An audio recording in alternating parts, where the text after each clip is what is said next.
এই শুনতে পাচ্ছ তোমরা?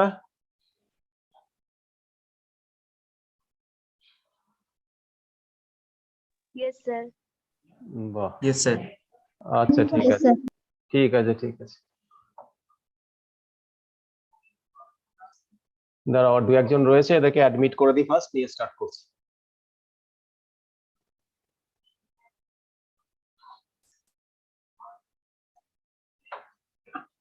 ওটাকে নিচে করে আসতে হবে।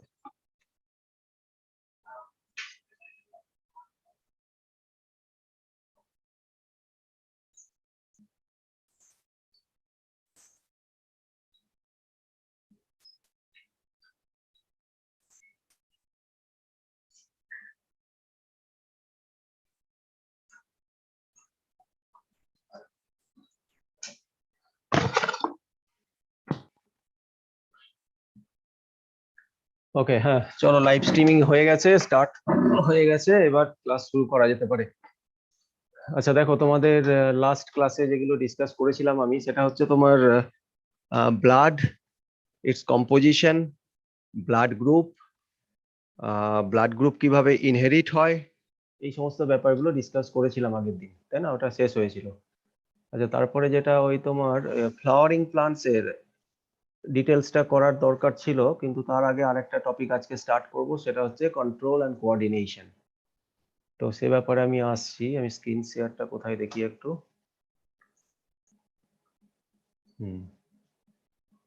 দাঁড়াও, স্ক্রিনটা শেয়ার করি।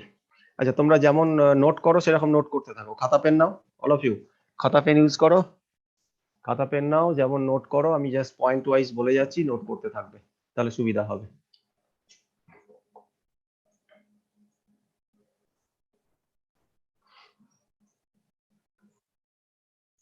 ওকে, খাতা পেন নিয়েছো সবাই? Yes, sir. ঠিক আছে। আর তো হেডিং করো কন্ট্রোল অ্যান্ড কোঅর্ডিনেশন। হেডিং করো কন্ট্রোল অ্যান্ড কোঅর্ডিনেশন।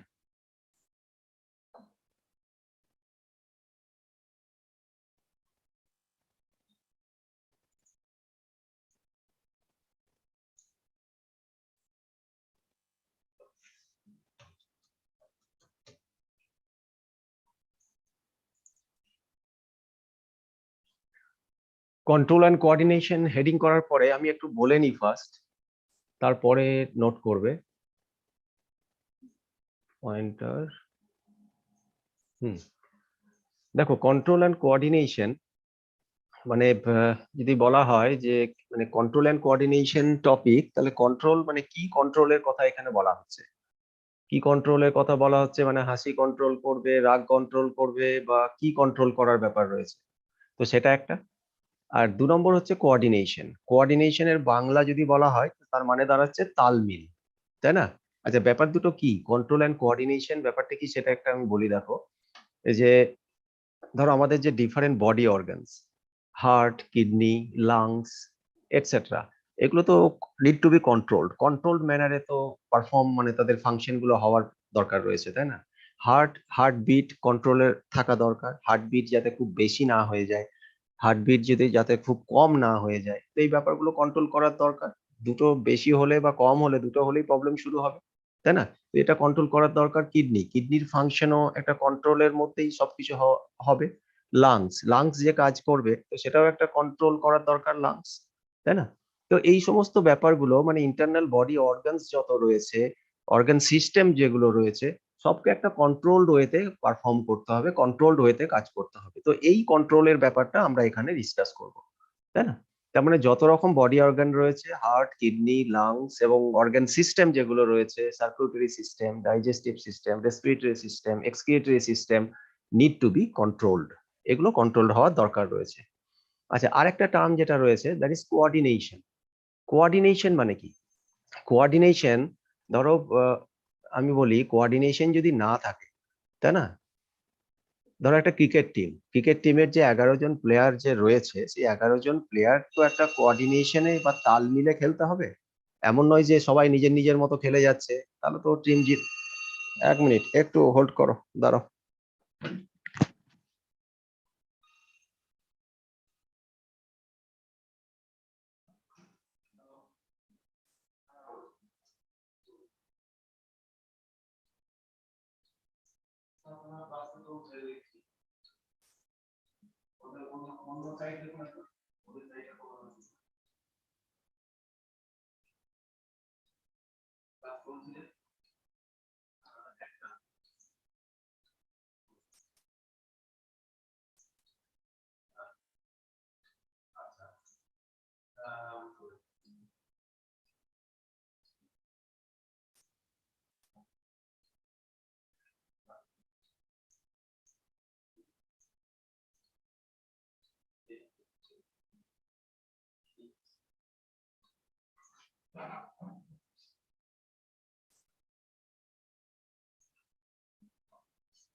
হ্যাঁ,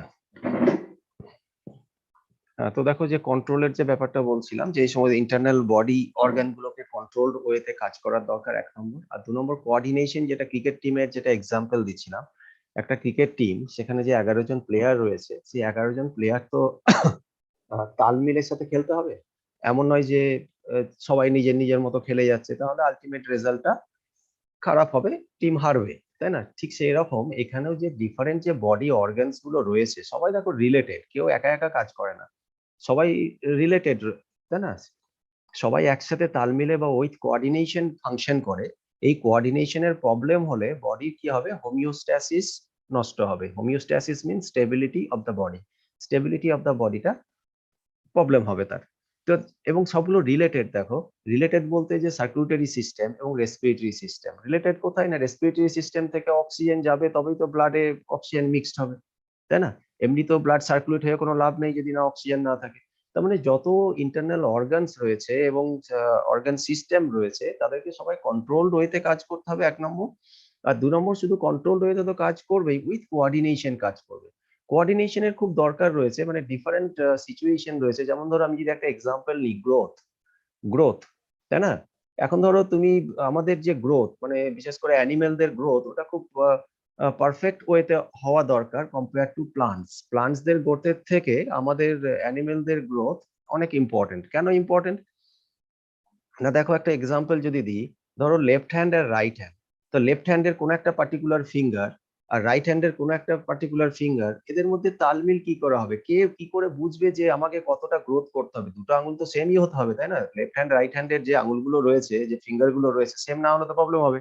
একটা আঙুল যদি অনেক বড় হয়, একটা ছোট হলেই তো সেটা অ্যাবনর্মালিটি হয়ে গেল, তাই না? তাহলে এখন কোশ্চেন হলো, লেফট হ্যান্ডের যে ফিঙ্গার রয়েছে তার সেল আর রাইট হ্যান্ডের যে ফিঙ্গার রয়েছে সেইখানে যে সেল, তারা কি করে বুঝবে যে আমাকে কতটা গ্রোথ করতে হবে, কতটা ডেভেলপমেন্ট করতে হবে, কতটা ডিভিশন করতে হবে, কি করে বুঝবে? তার মানে একটা তালমিল, একটা কোঅর্ডিনেশনের ব্যাপার তো রয়েছেই, আদারওয়াইজ তো প্রবলেম হবে, তাই না? তো এই ব্যাপারগুলো নিয়েই আমরা ডিসকাস করবো, দ্যাট ইজ আমাদের এই চ্যাপ্টারের হেডিং, যেটা that is control and coordination. Clear? তার মানে brain, heart, kidney, liver etcetera need to be work in coordination to maintain homeostasis, stability of the body. Body stability maintain করতে গেলে যত অর্গান রয়েছে, অর্গান সিস্টেম রয়েছে, তাদেরকে একটা উইথ কোঅর্ডিনেশন ফাংশন করতে হবে, কন্ট্রোলড ওয়েতে এবং উইথ কোঅর্ডিনেশন ফাংশনটা করতে হবে, আদারওয়াইজ প্রবলেমেটিক সিচুয়েশন তৈরি হবে। তো এই যে কোঅর্ডিনেশনের ব্যাপারটা বলছি, কন্ট্রোল তো বললাম আমি, কন্ট্রোল নিয়ে এখন আর ডিটেলস কিছু নেই, যা কোঅর্ডিনেশনে আসছি। কোঅর্ডিনেশন, এই যে কোঅর্ডিনেশন যে হবে, কোঅর্ডিনেশনটা কিভাবে হবে? না বডি, বিশেষ করে আমরা যে সেন্সে আমরা হিউম্যানের রেসপেক্টে কথা বলবো, হিউম্যান এবং প্লান্টস এই দুটো রেসপেক্টে, বাকি আদার্স অ্যানিমেল, গরু ভেড়া ছাগল, এদের নিয়ে আমরা ডিসকাস এখানে করছি না। আমরা জাস্ট হিউম্যান এবং প্লান্টস এই দুটোর ব্যাপারে আমরা ডিসকাস করবো। ওকে, তো হিউম্যান কোঅর্ডিনেশনের ব্যাপারে যদি আসি এবার, সেই কোঅর্ডিনেশন কি রকম ভাবে হতে পারে, এখান থেকে নোট করতে স্টার্ট করো। কন্ট্রোল অ্যান্ড কোঅর্ডিনেশন ব্যাপারটা কি পড়তে চলেছি সেটা আমি একটু বলে নিলাম, ঠিক? যদি নিজেদের মতো করে কিছু লেখার দরকার থাকে নোট করে নেবে, আমি বলি আর না বলি নোট করবে, আর যেগুলো বলবো সেগুলো তো নোট করবেই। তো এই যে কোঅর্ডিনেশন যেটা বললাম, কোঅর্ডিনেশন কিভাবে হতে পারে, দ্যাট ইজ, সেটা আমি এখানে লিখি, দেখো কোঅর্ডিনেশন।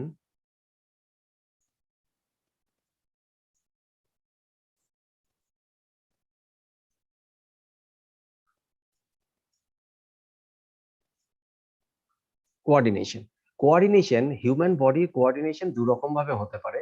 একটা হচ্ছে তোমার, আমি যদি এইভাবে ডিভিশন করি, 2 রকম ভাবে হতে পারে, এখান থেকে নোট করবে। 2 রকম ভাবে কোঅর্ডিনেশন হতে পারে। একটাকে বলা হচ্ছে তোমার হরমোনাল কোঅর্ডিনেশন, হরমোনাল কোঅর্ডিনেশন।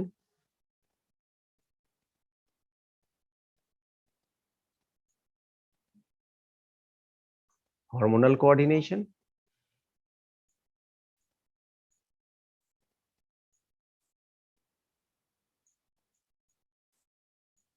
আর একটা হচ্ছে তোমার নার্ভাস কোঅর্ডিনেশন, আর একটা হচ্ছে nervous coordination, nervous coordination.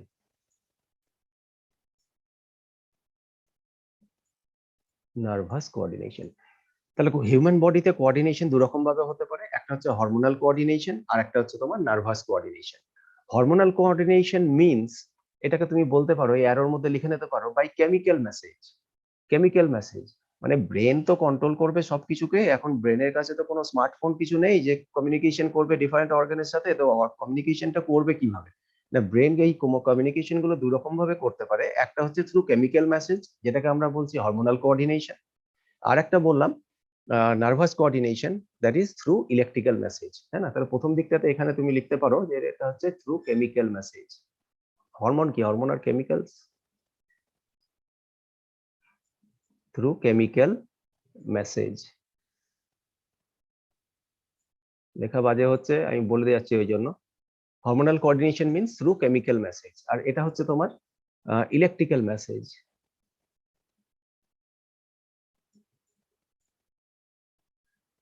Electrical message. Nervous coordination means electrical message, electrical ইম্পালসের থ্রু দিয়ে সমস্ত সিগন্যাল পাস হবে একটা জায়গা থেকে আরেকটা জায়গা, ব্রেন থেকে other parts of the body, other parts of the body থেকে ব্রেন, এইভাবে সিগন্যাল আসবে। তো যাই হোক, কোঅর্ডিনেশন দু রকম ভাবে বললাম, একটা হচ্ছে হরমোনাল কোঅর্ডিনেশন আর একটা হচ্ছে nervous coordination. The hormonal coordination যেটা, দ্যাট মিন্স এখানে কেমিক্যাল মেসেজ পাস হবে through hormones, chemical message different organ to organs সেটা পাস হবে এবং সেটাকে কন্ট্রোল করবে যাতে করে কোঅর্ডিনেশনের সাথে কাজ হয়। এবং আরেকটা দিকে হচ্ছে দ্যাট ইজ নার্ভাস কোঅর্ডিনেশন, যেটা হচ্ছে থ্রু ইলেকট্রিক্যাল মেসেজ, তাই না? এবার দেখো এই যে তোমার এই দুটোর মধ্যে কিছু ডিফারেন্সিয়েট আমি করব, হরমোনাল কোঅর্ডিনেশন এবং নার্ভাস কোঅর্ডিনেশন, এদের অ্যাডভান্টেজ ডিসঅ্যাডভান্টেজ কি কি সেটাতে আসবো। প্রথমেই দেখো এখানে বলি যে হরমোনাল কোঅর্ডিনেশন, হরমোনাল কোঅর্ডিনেশন কাদের হয়? আচ্ছা, আমাদের কি হরমোনাল কোঅর্ডিনেশন সিস্টেম রয়েছে? আমাদের আমাদের আছে গো হরমোনাল সিস্টেম। হরমোনাল কোঅর্ডিনেশন এখানে হচ্ছে তোমার বোথ, এটা লিখতে পারো, এখানে লিখে নাও হরমোনাল কোঅর্ডিনেশনে যে এটা পারফর্ম হয় both both in plants both in plants both in plants and animal।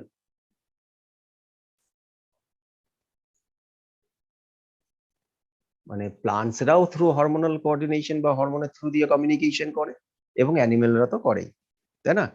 তাহলে হরমোনাল কোঅর্ডিনেশন হচ্ছে both in plants and animals. আচ্ছা, আর একটা যেটা রয়েছে তোমার এখানে যে নার্ভাস কোঅর্ডিনেশন, নার্ভাস কোঅর্ডিনেশন একমাত্র করে কিন্তু অ্যানিমেলরা, প্লান্টসদের কোনো নার্ভাস সিস্টেম কিছু নেই, অ্যানিমালস, তাই না? শুনতে পাচ্ছিস? Yes sir. ঠিক, হ্যাঁ তাহলে স্যার। ওকে, তাহলে যেটা বললাম দেখো হরমোনাল কোঅর্ডিনেশন পারফর্ম করছে বোথ, এটা পারফর্ম হয় both in animals and plants, এবং নার্ভাস সিস্টেম পারফর্ম হয় অনলি অ্যানিমেলস এ, তাই না? প্লান্টস এর তো নার্ভাস সিস্টেম নেই। এরকম কখনো দেখেছিস কি যে গাছ গালে হাত দিয়ে বসে বসে ভাবছে? এই ধরনের কিছু হয় না, তাই না? তেমন ওদের নার্ভাস সিস্টেম নেই, ওদের শুধু নার্ভাস সিস্টেম কিছু নেই। কিন্তু হরমোনাল সিস্টেম বোথ তোমার অ্যানিমেলসেও রয়েছে প্লান্টসেও রয়েছে, আর নার্ভাস সিস্টেম অনলি অ্যানিমেলস এর। তো এখানে এবার যদি বলা হয় যে যদি কিছু অ্যাডভান্টেজ ডিসঅ্যাডভান্টেজ যদি করা হয়, তাহলে এখানে দেখেই বুঝতে পারছো যে নার্ভাস সিস্টেম মানে ইলেকট্রিক্যাল মেসেজ মানে ইলেকট্রিক্যাল ইম্পালস দিয়ে যদি কমিউনিকেশন হয় তাহলে সেটা অনেক ফাস্ট হবে কম্পেয়ার টু হরমোনাল কমিউনিকেশন, তাই না? তো এইরকম ভাবে কিছু অ্যাডভান্টেজ ডিসঅ্যাডভান্টেজ আমি বলে যাচ্ছি, ঠিক? তো আর অ্যাডভান্টেজ ডিসঅ্যাডভান্টেজ যেটা এখানে লিখবো আমি, যে হরমোনাল এবং নার্ভাস কোঅর্ডিনেশনের, তো হরমোনাল কোঅর্ডিনেশনের যেটা অ্যাডভান্টেজ হবে সেটা নার্ভাস কোঅর্ডিনেশনের ডিসঅ্যাডভান্টেজ হবে। আবার একইভাবে বলা যেতে পারে যে নার্ভাস কোঅর্ডিনেশনের যেটা অ্যাডভান্টেজ হবে হরমোনাল কোঅর্ডিনেশনের ওটা ডিসঅ্যাডভান্টেজ হবে। তো ওটা কি ব্যাপারগুলো কি কি রয়েছে অ্যাডভান্টেজ ডিসঅ্যাডভান্টেজ? তো হরমোনাল কোঅর্ডিনেশনের সাইডে লেখো, এই সাইডে লেখো এর অ্যাডভান্টেজটা প্রথমে লেখো হরমোনাল কোঅর্ডিনেশনের। হরমোনাল কোঅর্ডিনেশনের এদিকে অ্যাডভান্টেজটা আমি শর্টে লিখছি এখানে এডিভি, অ্যাডভান্টেজটা লেখো হরমোনাল কোঅর্ডিনেশনের অ্যাডভান্টেজ। আমি একটু আগেই বললাম এখানে যেটা অ্যাডভান্টেজ হবে নার্ভাস কোঅর্ডিনেশনে ওটা ডিসঅ্যাডভান্টেজ হবে। তো অ্যাডভান্টেজ কি না হরমোনাল কোঅর্ডিনেশনের? এখানে লেখো যে growth can be performed in very controlled manner. Hormonal কোঅর্ডিনেশনের একটা অ্যাডভান্টেজ হচ্ছে কি না, growth can be performed in very controlled manner. Growth can be performed in very controlled manner. Clear? Growth can be performed in very controlled manner লেখা হয়েছে।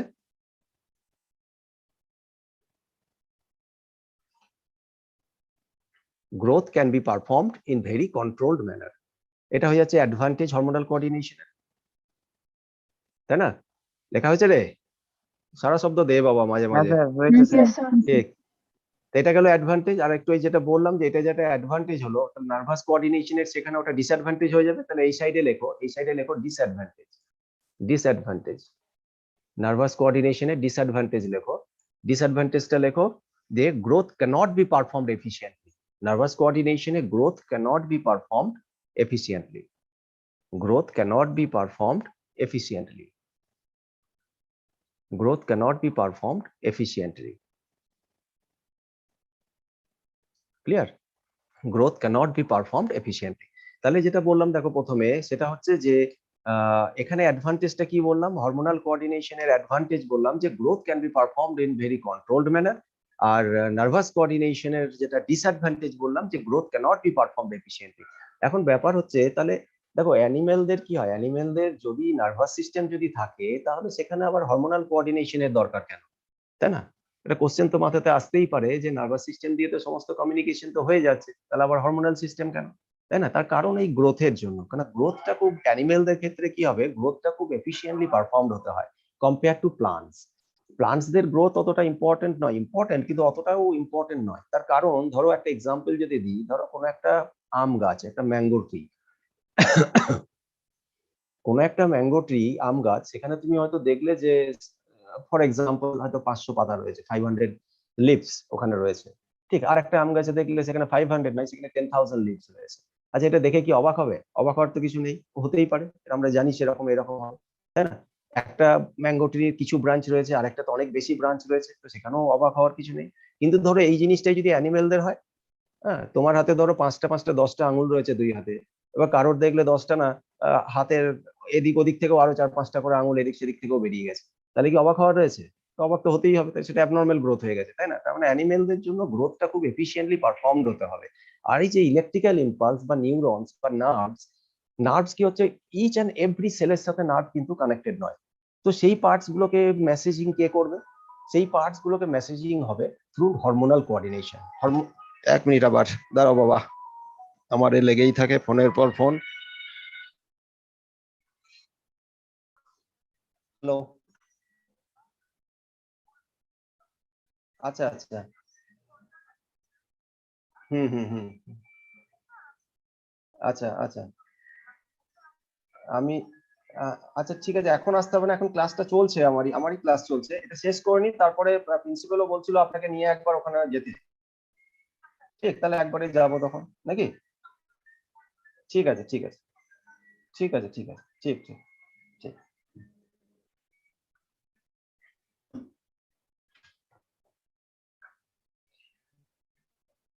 ওকে, হ্যাঁ, তো যেটা বলছিলাম দেখো, যে কারণে অ্যানিমেলদের গ্রোথটা কিন্তু খুব এফিসিয়েন্টলি পারফর্মড হওয়ার দরকার রয়েছে, যে কারণে হরমোনাল কোঅর্ডিনেশন এই সিস্টেমটা এখানে রয়েছে।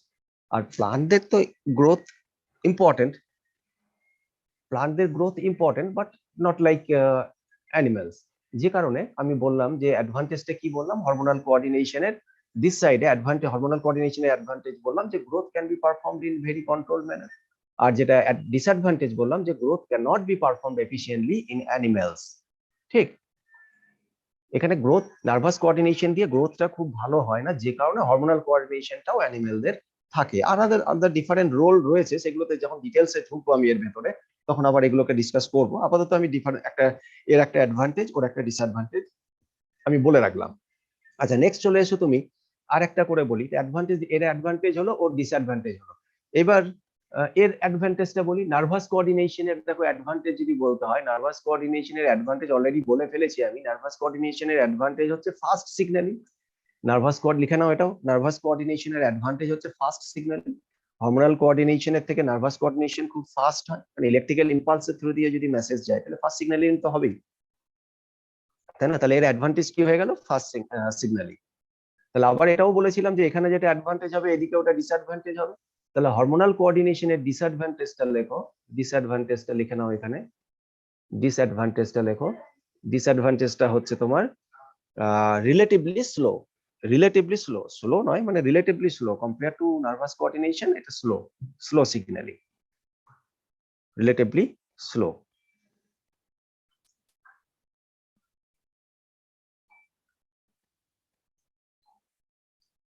ক্লিয়ার?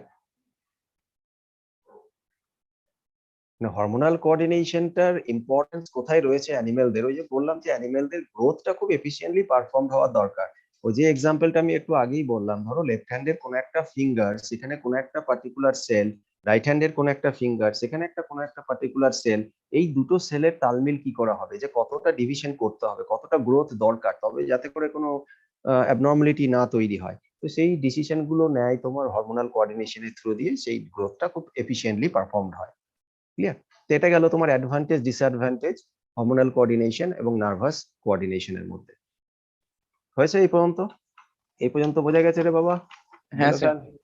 ঠিক ঠিক। এইবার চলে এসো, আমরা একটু আগেই বলেছিলাম যে দু রকম ভাবে আমরা ডিসকাস করব, একটা হচ্ছে with respect to plants are একটা হচ্ছে অ্যানিমালস। অ্যানিমালসদের মধ্যে শুধু হিউম্যানকে নিয়ে আমরা ডিসকাস করবো, আর ওইদিকে প্লান্টস থাকবে। তো প্লান্টের ব্যাপারে আগে সেরে ফেলি চলো। প্লান্টদের দেখো, প্লান্টদের এখানে একটা জিনিস আগে বলে নিই, যে প্লান্টদের যে মুভমেন্ট, তাই না, প্লান্টস এর তো মুভমেন্ট রয়েছে। মুভমেন্ট আমাদের মতো হেঁটে চলে ঘুরে বেড়ায় না ঠিকই, কিন্তু ওদের মুভমেন্ট রয়েছে, তাই না? মুভমেন্ট রয়েছে এবং ডিফারেন্ট টাইপস অফ মুভমেন্ট তোমরা দেখতে পাবে, সেগুলো আমি বলছি ওয়ান বাই ওয়ান। তো এখানে একটা নেক্সট পয়েন্ট করেই লেখো, যেভাবে লেখো তোমরা, যে লেখো যে প্লান্টস মুভমেন্ট বলেই লেখো, প্লান্টস মুভমেন্ট। প্লান্টস এর যে মুভমেন্ট, প্লান্টসদের ব্যাপারে ডিসকাস করছি কিন্তু এখন, হ্যাঁ, plants movement, plants movement, plants movement generally কত ধরনের হয়? এটা দু রকমের হয়। plants movement দু ধরনের হয়, plants movement দু ধরনের হয়। একটাকে বলা হচ্ছে তোমার ট্রপিক মুভমেন্ট, এগুলো জানো অলরেডি, সব ক্লাস 12 এর এগুলো। ট্রপিক মুভমেন্ট 12 কেন, তার আগেও পড়েছিস। একটা ট্রপিক মুভমেন্ট আর একটা হচ্ছে ন্যাস্টিক মুভমেন্ট।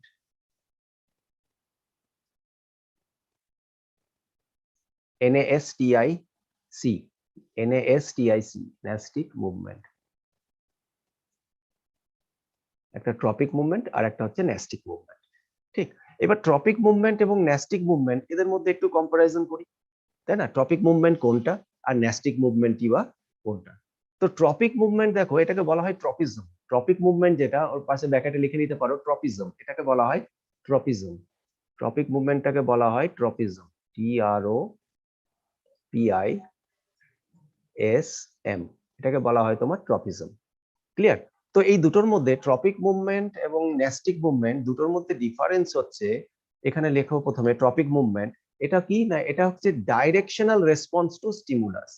এটা হচ্ছে তোমার ট্রপিক মুভমেন্ট কোনটা না, directional response, directional response,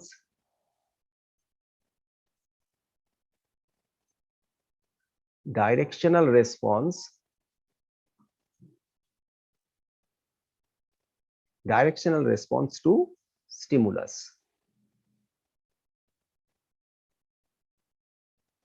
directional response to stimulus. আর এদিকে লেখো ন্যাস্টিক মুভমেন্ট হচ্ছে, ন্যাস্টিক মুভমেন্টটা কি না, non directional response to stimulus, এটা নন ডাইরেকশনাল।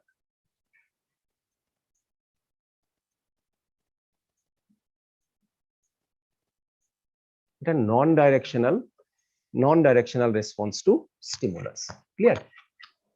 আচ্ছা, এই ব্যাপারটা কি একটু আমি বলে নিই, দেখো ডিটেলসে আমি আসছি একটু পরেই। প্রথমে কি বললাম, যে tropic movement, that is tropism বলা হয়, আর একটা হচ্ছে ন্যাস্টিক মুভমেন্ট। তো ট্রপিক মুভমেন্টটা কি না, ট্রপিক মুভমেন্টটা হচ্ছে ডাইরেকশনাল রেসপন্স টু স্টিমুলাস। মানে স্টিমুলাস কি, স্টিমুলাস অনেক কিছুই হতে পারে, হিট হতে পারে, লাইট হতে পারে, তাই না? এগুলো সবই স্টিমুলাসের কাজ করে। তো এই স্টিমুলাসের রেসপেক্টে যে মুভমেন্ট, সেটাকে তোমার বলা হচ্ছে ট্রপিক মুভমেন্ট বা tropism. That is directional response, স্টিমুলাসের উপরে ডিপেন্ড করে মুভমেন্টের ডাইরেকশন সেই দিকে হবে, ডাইরেকশন ওইভাবে হবে। দ্যাট ইজ কল্ড অ্যাকচুয়ালি তোমার ডাইরেকশনাল রেসপন্স টু স্টিমুলাস, যেটাকে বলা হচ্ছে ট্রপিক মুভমেন্ট। আর ন্যাস্টিক মুভমেন্ট হচ্ছে non directional response to stimulus. Example দি দেখো, যে ট্রপিক মুভমেন্ট তোমরা অনেক আগে সেই ছোট থেকেই পড়ে এসছো একটা এক্সপেরিমেন্টের কথা, একটা অ্যাক্টিভিটির কথা। সেটা হচ্ছে যে একটা ঘরের মধ্যে, অন্ধকার ঘরের মধ্যে একটা টবের মধ্যে গাছ রেখেছো, একটা জানলা খুলে দিয়েছো। তাহলে প্লান্টের যে মুভমেন্ট সেটা কোন দিকে হবে? টুয়ার্ডস লাইট হবে, জানলার দিকে আস্তে আস্তে বেন্ড হবে, তাই না? জানলার দিকে আস্তে আস্তে বেন্ড হবে ওর মুভমেন্টটা, তাই তো? কেন হবে? না, এখানে লাইট কিসের কাজ করছে? স্টিমুলাসের কাজ করছে। তো স্টিমুলাসের দিকে মুভমেন্টটা হচ্ছে, তাই না? তাহলে এটা হচ্ছে একটা ডাইরেকশনাল রেসপন্স টু স্টিমুলাস। তাহলে এটাকে বলা হয় তোমার ফটোট্রপিজম। এটাকে বলা হচ্ছে ফটোট্রপিজম। ফটোট্রপিজম তোমার দু রকম হতে পারে ফটোট্রপিজম। যেমন ধরো একটা প্লান্ট গ্রো হচ্ছে, গ্রো কোন দিকে হয়? মাটির নিচে তো আর গ্রো হবে না, উপরের দিকে গ্রো হবে। তার মানে ওটাকে বলা যেতে পারে টুয়ার্ডস লাইট গ্রো হচ্ছে। তাহলে এটাকে বলা যেতে পারে তোমার পজিটিভ ফটোট্রপিজম, দ্যাট ইজ মানে towards direction of light, that is positive phototropism. এই টার্মগুলো লিখতে পারো, নোট করতে থাকো। একটাকে বললাম ডিটেলস মনে আছে, ডিটেলস সবাই জানো, এই এক্সপেরিমেন্ট গুলো অত লেখার দরকার নেই, শুধু জাস্ট টার্মগুলো লিখে রাখো, তাহলেই মনে পড়ে যাবে। মানে response will be performed according to the direction of stimulus, তাই তো? সেটাকে বলা হচ্ছে তোমার কি ট্রপিক মুভমেন্ট বললাম। বা আর রেসপন্স যদি লাইটের এগেনস্টে হয়, মানে লাইটটাকে যদি স্টিমুলাস ধরে যদি রেসপন্স হয়, তখন সেটাকে বলা হবে ফটোট্রপিজম বলা হবে। ফটোট্রপিজম দু রকমের হতে পারে, একটা পজিটিভ ফটোট্রপিজম আর একটা নেগেটিভ ফটোট্রপিজম। পজিটিভ ফটোট্রপিজমের এক্সাম্পল, না প্লান্টের যে গ্রো হচ্ছে টুয়ার্ডস লাইট, যে গ্রো হচ্ছে, that is called positive phototropism. আচ্ছা, এবার যদি দেখো যে রুটের গ্রো কোন দিকে হয়? রুট তো আর মাটির ওপরের দিকে আসে না, রুট মাটির নিচের দিকে যায়, তাই না? তাহলে ওটাকে তুমি বলতে পারো নেগেটিভ ফটোট্রপিজম, মানে opposite to direction of light. লাইটের ডাইরেকশনের অপোজিটে মুভমেন্ট হচ্ছে বা গ্রোথ হচ্ছে, that is called negative phototropism, তাই না? এটাকে বলা হচ্ছে তোমার নেগেটিভ ফটোট্রপিজম। ক্লিয়ার? এটা ফটোট্রপিজমের একটা এক্সাম্পল বললাম। আচ্ছা, স্টিমুলাস কি যদি বলা হয়? যে স্টিমুলাস তো বললাম যে লাইট বা হিট যাই হোক না কেন, সেগুলো সব স্টিমুলাসের কথা বললাম আমি এখানে। তো স্টিমুলাসকে যদি ডিফাইন করতে হয়, লিখে নিতে পারো একটু, যে স্টিমুলাসকে যদি ডিফাইন করতে হয় যে any external action any external action any external action against which any external action against which any living organism show reaction. Any external action against which any living organism show reaction or response to that action. Any external action against which any living organism show reaction or response to that action. আরেকবার repeat করি, any external action against which any living organism show reaction or respond to that action. Clear? যেটাকে বলা হচ্ছে তোমার stimulus. তো এটা তো বললাম তোমার একটা ট্রপিক মুভমেন্টের একটা এক্সাম্পলে আমি গেলাম, দ্যাট ইজ ফটোট্রপিজম। আর ন্যাস্টিক মুভমেন্টের যদি এক্সাম্পল একটা বলতে হয় আপাতত, সেটা হচ্ছে যেটা তোমার নন ডাইরেকশনাল রেসপন্স। নন ডাইরেকশনাল রেসপন্স কোনটা? আর এখানে একটা রিজন দেখো, এই যে বললাম না যে অন্ধকার ঘরে একটা গাছ রয়েছে, সেটা একটা জানলা ওপেন রয়েছে, যেদিকে লাইট আসছে তার প্লান্টটা সেদিকে মুভমেন্ট হবে। এটা ফটোট্রপিজমের এক্সাম্পল বললাম, পজিটিভ ফটোট্রপিজমের এক্সাম্পল হয়ে গেল, তাই না? এখানে রিজন কিন্তু পেছনে অন্য, এটা একটা রিজন রয়েছে যে লাইটের জন্য এটা মুভমেন্টটা হচ্ছে, কিন্তু অ্যাকচুয়াল রিজন কিন্তু এখানে ওই হরমোনের ব্যাপার রয়েছে। তো সেটা আমি একটু পরে যাচ্ছি, যে বেন্ড হবে কেন, লাইটের দিকে যে বেন্ড হচ্ছে, তো বেন্ড কেন হবে, তাই না? বেন্ড তো হতে গেলে তার গ্রোথটা তো টুয়ার্ডস লাইটের দিকে হতে হবে, তো সেই গ্রোথটা কিভাবে হবে লাইটের দিকে? তো সেটার ব্যাপারে হরমোনের সেখানে রোল রয়েছে, তো আমি একটু পরেই যখন প্লান্ট হরমোন যখন ডিসকাস করবো তখনই আসছি সেই ব্যাপারে। আচ্ছা, আরেকটা যেটা বললাম যে নন ডাইরেকশনাল রেসপন্স, মানে ন্যাস্টিক মুভমেন্ট, যেটা তার এক্সাম্পল কি হবে? না, তার এক্সাম্পল হচ্ছে যেমন ধরো কিছু ইনসেক্টিভোরাস প্লান্ট, জানো ইনসেক্টিভোরাস প্লান্টস, তাই না? ইনসেক্টিভোরাস প্লান্টস এর শেপ এক এক জায়গায় এক এক রকমের হয়, অনেক টাইপের রয়েছে। তো সেখানে ফুল এর মানে কোনো একটা ইনসেক্ট হয়তো পাতার মধ্যে এলো, পাতাটা দুমড়ে গেল বা এইভাবে হলো, ইনসেক্টটা ওখান থেকে প্রোটিন পেলো, যাই হোক, এটা হয়, তাই তো? এই যে রেসপন্সটা, এই যে মুভমেন্টটা, এগুলো হচ্ছে তোমার ন্যাস্টিক মুভমেন্ট। বা আরেকটা এক্সাম্পল বলা যেতে পারে যে শ্রিঙ্কিং অফ মাইমোসা লিফ। মাইমোসা লিফের যে শ্রিঙ্ক করে যাওয়া, চুপসে যাওয়া, সেটা হচ্ছে এক্সাম্পল অফ ন্যাস্টিক মুভমেন্ট। লিখে রাখতে পারো এখানে, ট্রপিক মুভমেন্টের এক্সাম্পলে লিখে রাখতে পারো ফটোট্রপিজম, আর ন্যাস্টিক মুভমেন্টের এক্সাম্পলে লিখে নিতে পারো যে শ্রিঙ্কিং অফ মাইমোসা লিফ। আরেকটা এক্সাম্পল হতে পারে যে রেসপন্স অফ ইনসেক্টিভোরাস প্লান্ট। ঠিক, ট্রপিক মুভমেন্টের এক্সাম্পল বললাম ফটোট্রপিজম, আর ন্যাস্টিক মুভমেন্টের এক্সাম্পল বললাম sinking of mimosa leaf or response of insectivorous plants. Clear? লেখা হয়েছে রে? লিখতে ঠিক। আচ্ছা তাহলে দেখো এই যে ফটোট্রপিজমের তাহলে এখানে আরো দুটো পয়েন্ট আমি যেটা বলেছিলাম, that is positive phototropism, negative phototropism, এটাও মোটামুটি নোট করে ফেলেছিস। আচ্ছা নেক্সট দেখ আরো যেটা রয়েছে জিওট্রপিজম বলেও একটা ব্যাপার রয়েছে। জিওট্রপিজমটা কি? পাশে জাস্ট একটা লাইন করে লিখে নে, বেশি কিছু লেখার দরকার নেই, এগুলো জানিস সব অলরেডি। জিওট্রপিজম কি না? Movement in response to earth or gravity. Movement in response to earth or gravity, geotropism. Movement in response to earth or gravity. এখানে যদি ওই প্লান্টের গ্রোথের ব্যাপারটাই যদি বলি, তাহলে শুট পার্ট যেটা মাটির ওপরের দিকে গ্রো হচ্ছে টুয়ার্ডস লাইট, তাহলে এটা হয়ে যাচ্ছে কি? এটা হয়ে যাচ্ছে নেগেটিভ জিওট্রপিজম হয়ে গেল এখানে। আর রুটের যে গ্রোথ সেটা হয়ে যাচ্ছে পজিটিভ জিওট্রপিজম, তাই না? তাহলে জিওট্রপিজম কি না? Movement in response to earth or gravity. এরকম আরো আছে, জাস্ট টার্ম গুলোকে লিখে রাখ। আর একটা আছে হাইড্রোট্রপিজম। হাইড্রোট্রপিজম মানে হচ্ছে movement in response to water. Hydrotropism movement in response to water. Clear? Yes, sir. আচ্ছা নেক্সট হচ্ছে আরো আছে, যেমন ধরো কেমোট্রপিজম। Chemotropism, CHEMO, chemotropism. কেমোট্রপিজমের পাশে লিখে নিতে পারো যে movement in response to chemicals. Movement in response to chemicals. Movement in response to chemicals.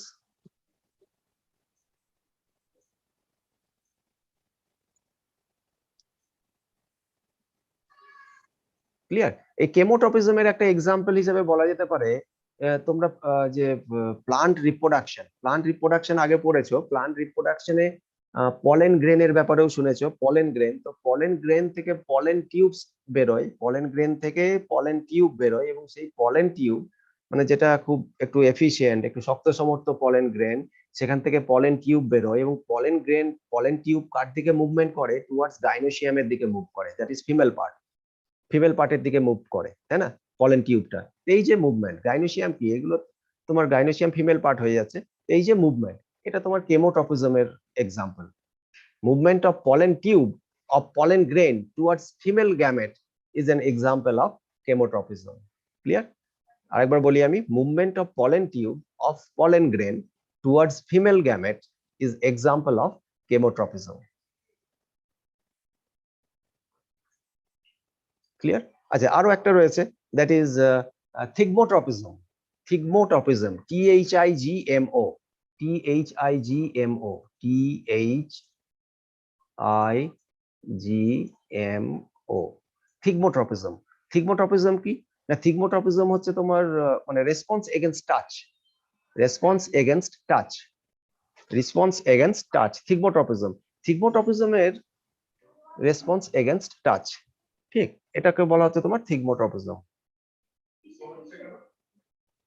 Eco হচ্ছে ওখানে, ওটাকে বোধহয় মিউট করে দিতে হতো নাকি? হ্যাঁ হ্যাঁ হ্যাঁ, ওটা থেকে ইয়ে হোস্ট করেছি। আচ্ছা কি বললাম আমি? থিগমোট্রপিজম। থিগমোট্রপিজমটা কি না? Response against touch. ঠিক, এর এক্সাম্পলে দেখবে ওই যে কিছু কিছু ক্লাইম্বার্স আছে। ক্লাইম্বার্স মানে দেখবে যে গাছগুলো তোমার কোনো কিছু সাপোর্ট পেলেই সেটাকে জড়িয়ে উঠতে শুরু করে, তাই না? ওদের টেন্ডেলস বেরোয়, সরু সরু সুতোর মতো স্ট্রাকচার যেটা বেরোয়, সেই টেন্ডেলস কি হয়? কোনো কিছু একটা সাপোর্ট পেলেই সেটাকে আঁকড়ে ধরে তখন সেটাকে সাপোর্ট করে এগোতে থাকে, মানে গ্রোথ হতে থাকে, তাই না? এই যে রেসপন্স, এই যে এটাকে বলা হচ্ছে তোমার থিগমোট্রপিজম, তার মানে response against touch, response against touch. Clear? তো এইগুলো গেল তোমার ডিফারেন্ট প্লান্ট মুভমেন্টের ব্যাপারে যেটা শুরু করেছিলাম সেটা। আর ন্যাস্টিক মুভমেন্টের এক্সাম্পল আমি আগেও বললাম, একটা হচ্ছে তোমার এটা নন ডাইরেকশনাল। ন্যাস্টিক এতক্ষণে যেগুলো বলে গেলাম সবই ডাইরেকশনাল, এবার চলে এসো নন ডাইরেকশনাল। যেমন তোমার ওই যে ন্যাস্টিক মুভমেন্ট যেটাকে বললাম, that is response of insectivorous plants, তাই না? রেসপন্স অফ ইনসেক্টিভোরাস প্লান্টস, এটা তোমার ন্যাস্টিক মুভমেন্টের মধ্যে পড়ছে। দেন টাচ মি নটস মধ্যে লজ্জাবতী গাছ, যেটা টাচ করলেই কি বলে চুপসে যায়, তাই না? এটাও এক্সাম্পল হয়ে যাচ্ছে তোমার ন্যাস্টিক মুভমেন্ট, এটাও নন ডাইরেকশনাল। এবং এটা চুপসে যায় কেন, তার পেছনে রিজন রয়েছে, সেটা আসছি একটু পরে আবার। ঠিক, অ্যাকচুয়ালি ব্যাপারটা হলো কি, এখানে খুব মাইক্রোস্কোপিক লেভেল থেকে যখনই টাচ করা হয়। এক মিনিট আবার, হ্যালো, কে কে বলছেন? সুশ্রুতা, বল বল বল। হুম হুম।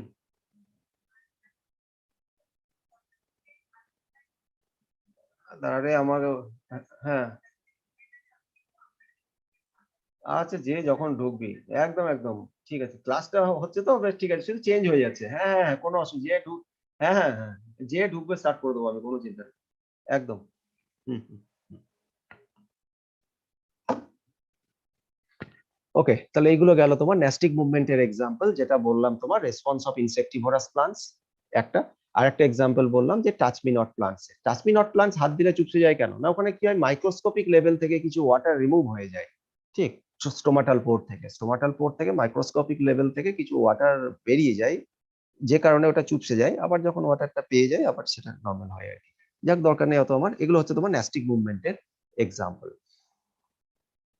ক্লিয়ার? বোঝা গেছে রে? হ্যাঁ না কিছু বল দেখি একটু।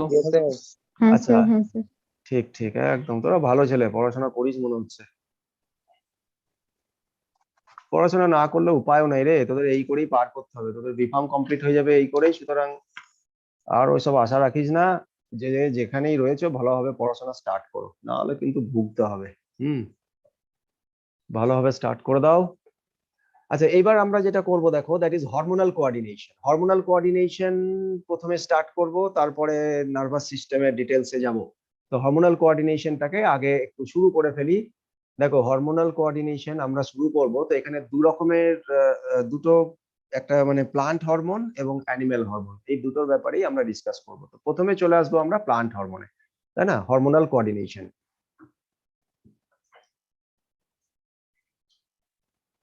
তাহলে হরমোনাল কোঅর্ডিনেশনটা একটু আগেই আমি একটা ইন্ট্রোডাকশন দিয়ে এলাম হরমোনাল কোঅর্ডিনেশনের, সেটা কি না, signal is transferred in the form of chemicals, তাই না, যে কেমিক্যালসটাকে আমরা হরমোন বলছি, chemicals from one body parts to another, হরমোনের থ্রু দিয়ে যে কোঅর্ডিনেশন হবে, দ্যাট ইজ হরমোনাল কোঅর্ডিনেশন, তাই তো। আর হরমোন কি না, হরমোন হচ্ছে special chemical secreted from different glands, different glands থেকে যে স্পেশাল কেমিক্যাল সিক্রিয়েট হয়, যেগুলোকে আমরা হরমোন বলছি। এবার কি কি হরমোন রয়েছে, তাদের কাজ কি, এই সমস্ত ব্যাপারে আসতে হবে। তো তার আগে প্রথমেই যেটা আসবো, যে হরমোনাল কোঅর্ডিনেশনের প্রথমেই আমরা পড়বো, দ্যাট ইজ প্লান্ট হরমোন। ঠিক, প্লান্ট হরমোন, নেক্সট পেজে যাই আমি, প্লান্ট হরমোন। তাহলে একটু প্লান্ট হরমোনটা শুরু করে দিই, চারিপাশ থেকে ডাক পড়ছে, বেশি এগোতে পারবো না। Plant hormone, plant plant hormone, note করতে থাকো স্যার, স্যার নোট করো।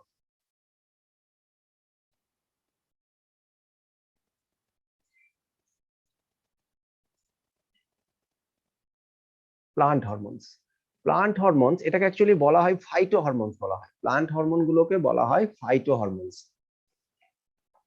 আর এই যে হরমোনের যে ডিসকাশন আমরা করব, দেখো প্লান্টদের মেন মানে সবই ওই গ্রোথ, গ্রোথ গ্রোথের রেসপেক্টেই এই সমস্ত হরমোন গুলোকে আমরা, প্লান্ট হরমোন গুলোকে ডিসকাস করব, গ্রোথ রিলেটেড সবই, তাই না। মানে প্লান্ট যে মানে plants hormones are explained considering their growth, গ্রোথকে কনসিডার করেই প্লান্ট হরমোন গুলোর কি রোল, কি ফাংশন, সেগুলোকে আমরা ডিসকাস করব। ক্লিয়ার? তো এখানে দেখো, প্লান্টের গ্রোথের এমনি তো গ্রোথ অত রেস্ট্রিকশন কিছু নেই, কন্ট্রোল রয়েছে, প্লান্টের গ্রোথের যে কন্ট্রোল একবারেই নেই তা না, কন্ট্রোল আছে, কিন্তু কম্পেয়ার টু অ্যানিমেলস এই কন্ট্রোলটা অতটা মানে এফিশিয়েন্ট নয়, তাই না। তো প্লান্ট হরমোনের কয়েকটা হরমোন, মেনলি এখানে আমরা 5টা হরমোনের কথা ডিসকাস করব প্লান্টের। 5টা হরমোনের কথা লিখে নাও, প্রথমে নামগুলোকে প্রথমে বলে নিই, তারপর ওয়ান বাই ওয়ান আমি ডিসকাস করব। 1 নম্বর হরমোন দেখো, plant hormone, that is auxins, AUXINS। একটা হচ্ছে অক্সিনস, এটা অক্সিনের রোল, অক্সিন কি কাজ করে, অক্সিনের ফাংশন আমি আসছি, একটু পরেই আসছি। তো প্লান্ট হরমোন অনেক রয়েছে, তার মধ্যে আমরা মেন 5টা এখানে বেছে নিয়েছি, সেই 5টাকে ইম্পর্টেন্ট হরমোন, সেই 5টাকেই আমরা ডিসকাস করব। 2 নম্বর হচ্ছে plant hormone, that is gibberellin. Gibberellin, gibberellin, যা বলবে বলো, স্পেলিংটা ঠিক হলেই হবে। গিব্বেরেলিন, GIBBERELIN, GIBBERELLINS,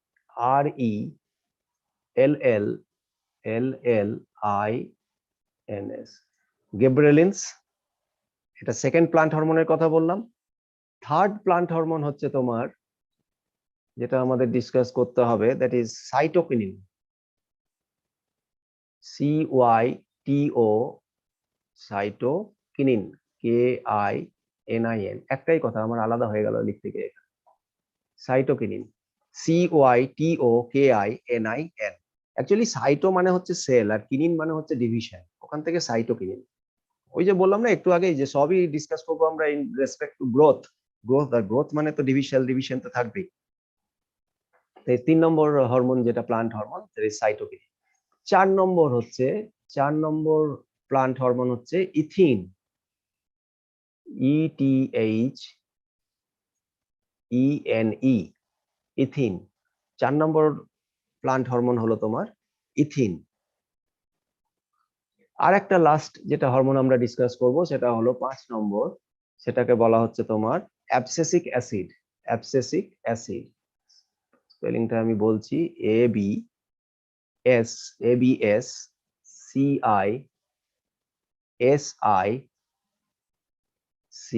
অ্যাবসেসিক অ্যাসিড।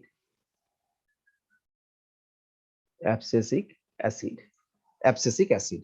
এই 5টা যে প্লান্ট হরমোনের কথা বললাম আমি, একটা হচ্ছে অক্সিনস, একটা হচ্ছে জিব্রেলিনস, একটা হচ্ছে সাইটোকিনিন, ইথিন আর অ্যাবসেসিক অ্যাসিড। এই 5টা প্লান্ট হরমোনের ব্যাপারে আমরা ডিসকাস করব। তার মধ্যে দেখো, এই যে 5টা যে প্লান্ট হরমোনের কথা আমি বললাম, এখানে প্রথম যে 4টে আমি লিখেছি, that is auxin, gibberellin, cytokinin এবং ইথিন। এই চারটেকে বলা হচ্ছে গ্রোথ প্রমোটিং হরমোনস। পাশে নোট করে নিতে পারো, এই চারটেকে বলা হচ্ছে growth promoting hormones. Growth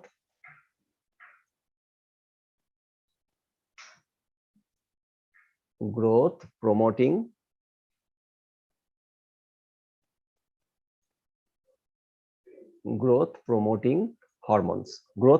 hormones.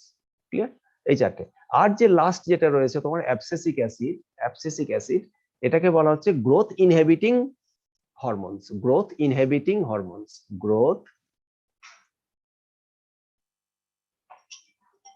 আরে বাপরে, ফোনের পর ফোন, একটু পরে 5 মিনিট পরে ফোন করছি। গ্রোথ কি বললাম, ভুলেই গেলাম। Growth inhibiting. হ্যাঁ, গ্রোথ ইনহিবিটিং হরমোনস। INHIBITING,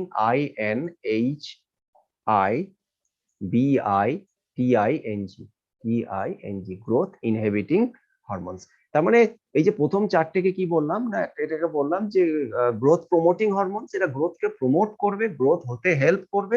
আর গ্রোথ কন্ট্রোলিং হরমোনস, মানে গ্রোথ যাতে অ্যাবনর্মাল, একটু আগে ওই জন্য বারে বারে বলে আসছি যে প্লান্টের যে গ্রোথ, সেই প্লান্টের গ্রোথের অতটা কন্ট্রোল লাগে না কম্পেয়ার টু অ্যানিমেলস, কিন্তু তবুও তো একদম অ্যাবনর্মালিটি তো থাকতে পারে না, সেই জন্য কন্ট্রোল কে করবে না, এই যেটা বললাম তোমার অ্যাবসেসিক অ্যাসিড, একে বলা হচ্ছে তোমার গ্রোথ ইনহিবিটিং বা কন্ট্রোলিং। গ্রোথ ইনহিবিটিং মানে হচ্ছে কন্ট্রোলিং, গ্রোথ কন্ট্রোলিং হরমোন, এটা হচ্ছে গ্রোথ কন্ট্রোলিং হরমোন। ক্লিয়ার? তাহলে এই কটা যে প্লান্ট হরমোনের কথা রয়েছে, তাহলে কি বললাম দেখো এখনো পর্যন্ত, এটা বলেই আমি শেষ করব। সেটা হচ্ছে যে হরমোনাল কোঅর্ডিনেশন আমরা স্টার্ট করলাম। নেক্সট, হরমোনাল কোঅর্ডিনেশনে 2 ধরনের কোঅর্ডিনেশন আমরা করব, একটা প্লান্ট হরমোনের আর একটা অ্যানিমাল হরমোন। প্লান্ট হরমোন এখন শুরু করলাম, যেটাকে আমি বললাম একটু আগে, that is called phyto hormones, যেখানে 5টা হরমোনের কথা বললাম। একটা হচ্ছে অক্সিনস, একটা হচ্ছে তোমার জিব্রেলিনস, সাইটোকিনিন, ইথিন আর অ্যাবসেসিক অ্যাসিড। তার মধ্যে প্রথম চারটেকে, দ্যাট মিনস অক্সিন, জিব্রেলিনস, সাইটোকিনিন এবং ইথিন, এই চারটাকে বলা হচ্ছে গ্রোথ প্রমোটিং হরমোনস। আর যেটা রয়েছে লাস্ট তোমার abscisic acid, that is growth inhibiting hormones বা গ্রোথ কন্ট্রোলিং হরমোনস। এইবার এই হরমোনের এক্সাক্ট কাজ কি, কি কাজ করে এরা, এদের ফাংশন গুলো কি কি, সেটা আমরা নেক্সট দিন আবার ডিসকাস করব। এটা হয়ে যাওয়ার পরেই আমরা চলে যাব অ্যানিম্যাল হরমোনে। অ্যানিম্যাল হরমোন হয়ে যাওয়ার পরে তারপরে নেক্সট চলে যাব details nervous system, nervous coordination. Clear? ঠিক আছে, চলো তাহলে শেষ করি। তোমাদের নেক্সট ক্লাস, এই লিংক যা দেওয়া আছে, এই লিংক, সেম আইডি পাসওয়ার্ড, এতেই চলবে। এখন বোধহয় 1 ঘন্টা গ্যাপ আছে, তারপর আবার 2টো থেকে স্টার্ট আছে। ঠিক আছে, শেষ করছি তাহলে আমি আজকে। ঠিক আছে স্যার। Yes, sir. Thank you, sir. Thank Okay, you Thank you, sir, sir. Thank you. okay, Thank okay. you, sir.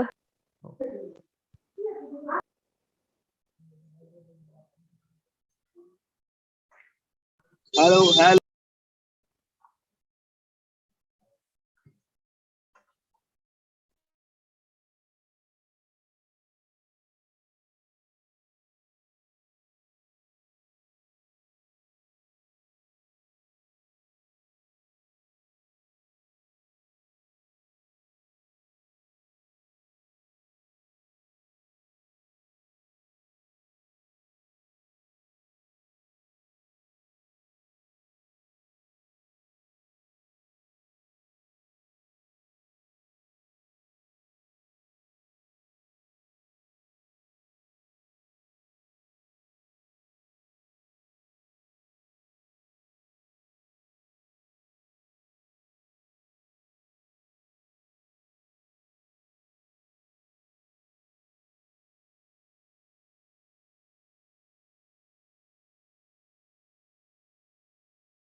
one able chemical and pharmaceutical was started by Architect Professor Chandra Roy. And in 1903, Professor Peter Gurdjieff. Hello. হ্যাঁ হ্যাঁ অমিত শুনতে পাচ্ছো? হ্যাঁ হ্যাঁ পেয়েছি। ঠিক, আমি তোমাকে হোস্ট করে দিচ্ছি। আচ্ছা ঠিক আছে, ঠিক আছে। আমি নেক্সট জনকে এন্ট্রি করে নেবো। হ্যাঁ আচ্ছা ঠিক আছে, নেক্সট টিচার এলে তুমি তাকে হোস্ট করে দিও, যদি না থাকে তাহলে এই যে সপ্তর্ষি দত্ত নামে আমি ঢুকেছি আর কি, হ্যাঁ আচ্ছা আচ্ছা ওটাকে তুমি হোস্ট করে দিও। ঠিক আছে ঠিক আছে। ঠিক আছে। So good afternoon students, can you hear me properly? Indian public is the demand that they moved it because it has fulfilled for the Yes, sir. Good Yes, afternoon. sir. Okay, happy new year. So, Thank you. Happy New Year, sir. Happy New Year, sir. so as you have already seen that this class is from henceforth will be taken by another teacher who just joined. Okay, Ismail sir will take this class, but today I will complete the chapter that I started, and maybe from tomorrow or day after tomorrow, sorry, next week he will continue. Okay, so we were covering this chapter complexometric titration, which is almost complete. I would say that rest of the part, if you have understood the first discussions that I covered, then the rest of the part that we are going to cover is not so complicated, and if time permits, I will discuss some questions and answers with you. Okay, so is there any confusion that you had with the previous classes? Let me know. Otherwise, I will start it because already 10 minutes gone.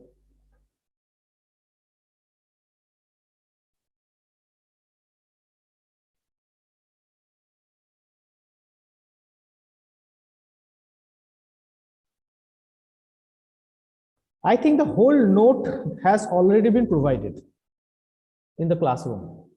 Okay, but I will check, and then I will see that if anything, if any extra thing can be added on that. Okay, just 1 minute. Okay.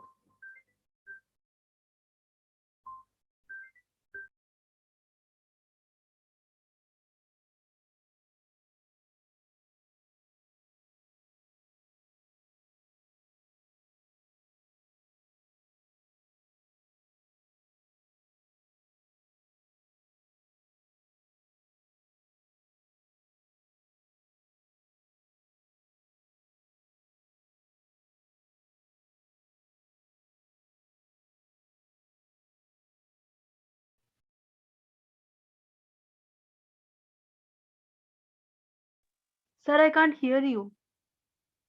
Can you hear me now? Yes, sir. I had a call, sorry. Today, last day, we were discussing about different type of indicators. Okay, and different type of complexometric titration that we covered, back titration and indirect titration. As you are going to face the multiple choice of questions, you don't need to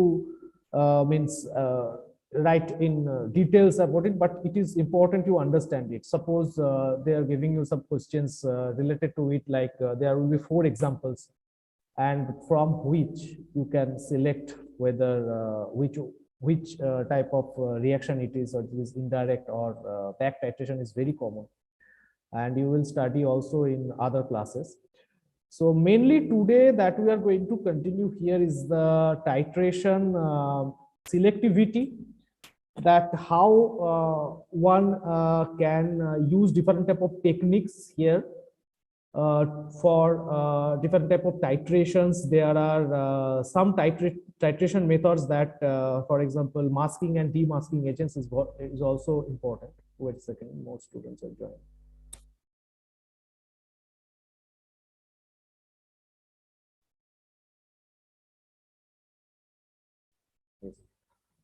So what are these type of techniques? So EDTA is very unselective reagent that we discussed.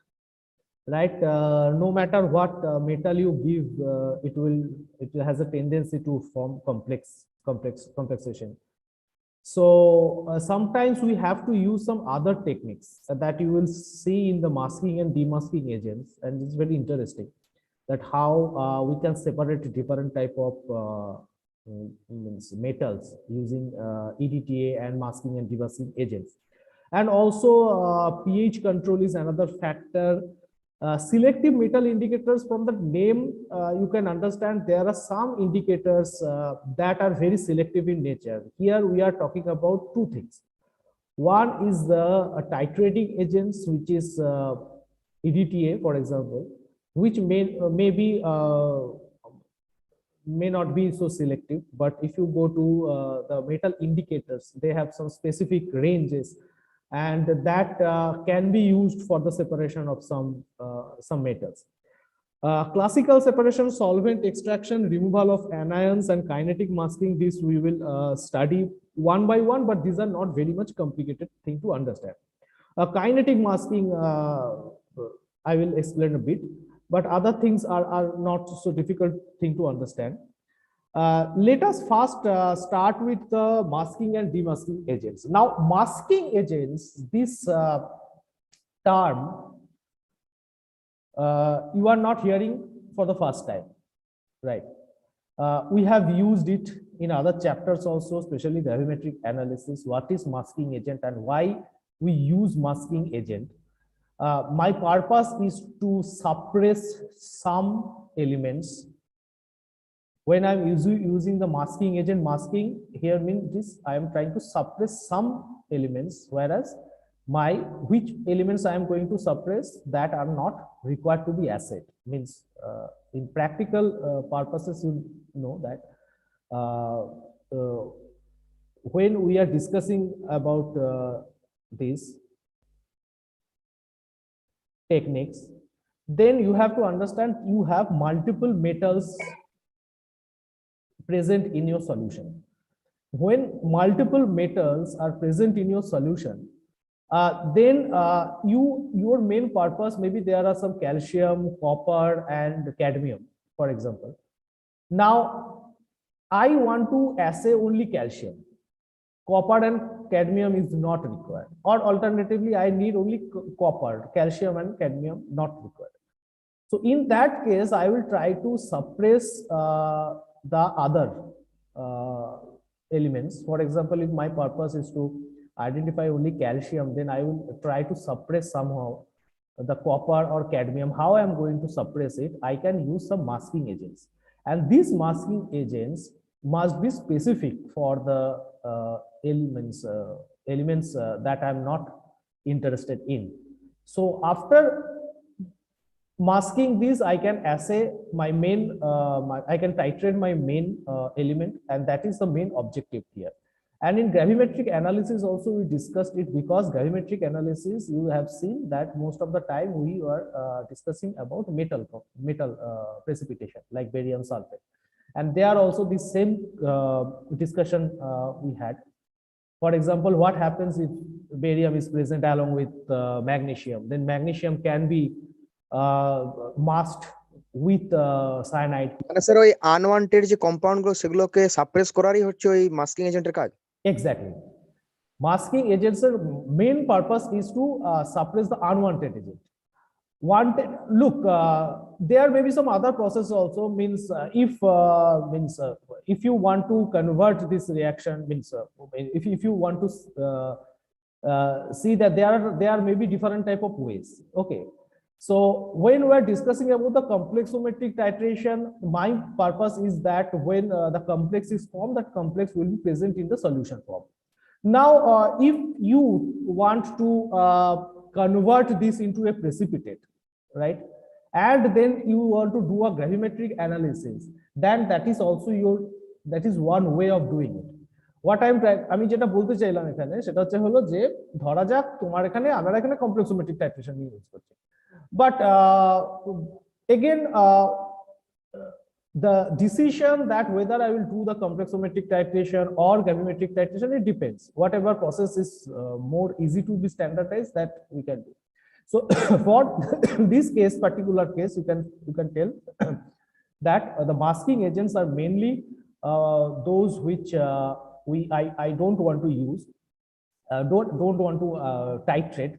That from one example you can, from the next slide on one example you can understand properly when we will discuss both masking and demasking agents. So what are the masking agents? Masking agents act either by precipitation or by formation of the complexes more stable than the interfering ion EDTA complex. So when I'm using a masking agent, it can form it will form precipitate with a specific unwanted compound, or the compound that I don't want to acid. So after this precipitation happens, then I can isolate, and in the solution your desired compound should be present. Then you can do the acid. That is the simplest way of discussing it.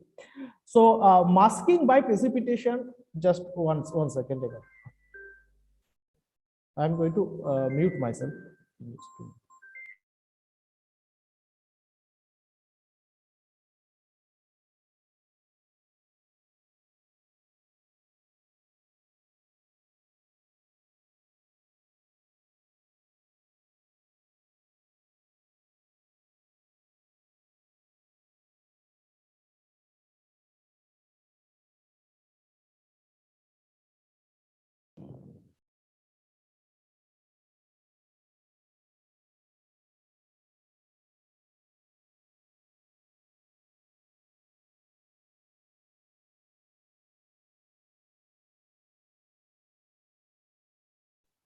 Sorry again.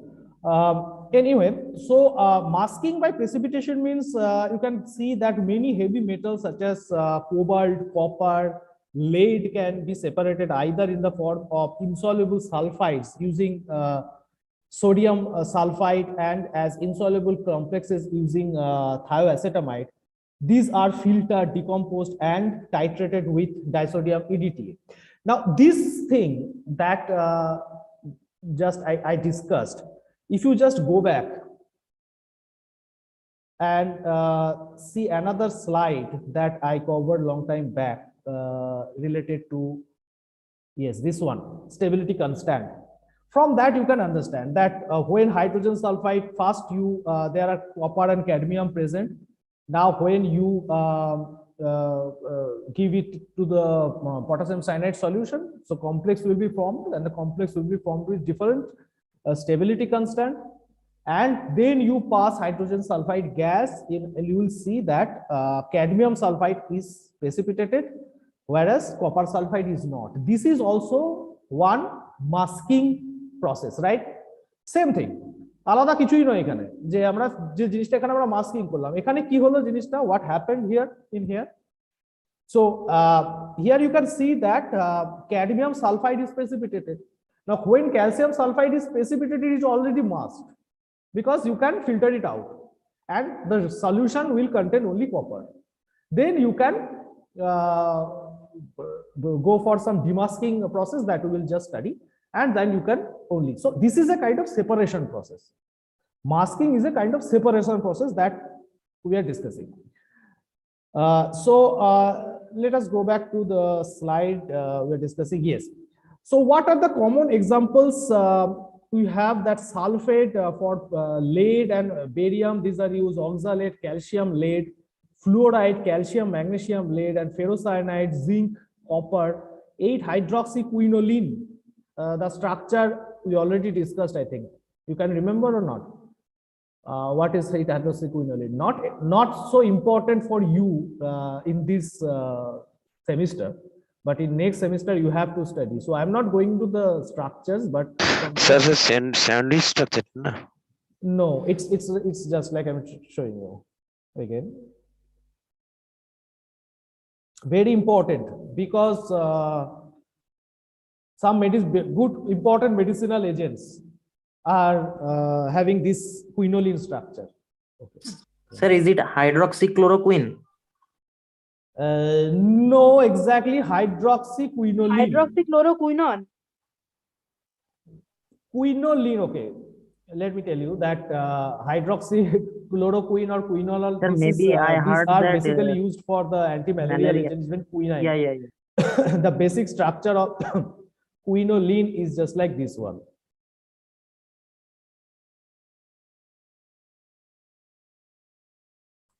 Okay. So 1, 2, so my numbering start from nitrogen 1, 2, 3, 4, 5, 6, 7, 8. So this is called 8-hydroxyquinoline. So mainly important is to understand the structure of the quinoline, because later you will see that quinine, used for the anti-malarial drugs. Okay, and another of is there means you can say enantiomer is used for the treatment of cardiac diseases. এটা numbering নিয়ে sir আপনি বলেছিলেন যে কেন 9 আর 10 টা আলাদা করে করা হয়, ওটা বলেছিলেন এখন। No, that is no. That was for the anthracene and yes, it is not for this one. That is for anthracene. That is like this one. It is simple. This is called anthracene. Okay, this is called phenanthrene. Just try to get this name and see the structures. This is called, the first one is called anthracene, second one is called phenanthrene, and this one is called naphthalene. Double bond is called naphthalene. But if you see the structure of the quinoline, there is one nitrogen present. So anyway, again, you will study it later in the next semesters. So not so important for you now, but I'm just showing you because you have to have some idea about the structures from now. It is better because next semesters you may get some help. So now I am going to a very interesting thing, that is the masking and demasking agents. Now, why we are using the demasking? Masking, you understand that masking is basically I want to suppress some unwanted materials, and I can do it by using some masking agents. But why demasking is required? The demasking is required is because most of the time we generally, if you suppose when we discussing about the masking agent, remember that we discussed that there will be some precipitation forming. Okay, for example, copper and cadmium, that example I just gave you. Now, what happens if I have to assay more than one compound, more than one metal? Like, so in that case, I can use some techniques where I will mask it first, then I will demask it.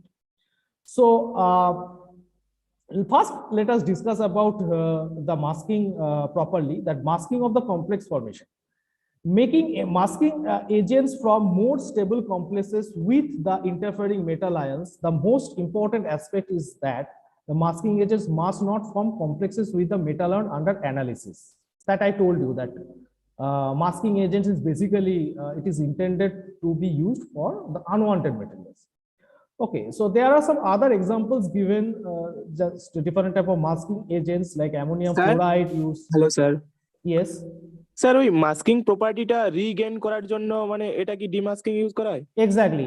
When I will discuss the second means next slide, you can understand it properly. Okay, it is given with the example. So exactly that your idea is okay, because first if you can mask it, then if you want to assay the same material, then you can demask it.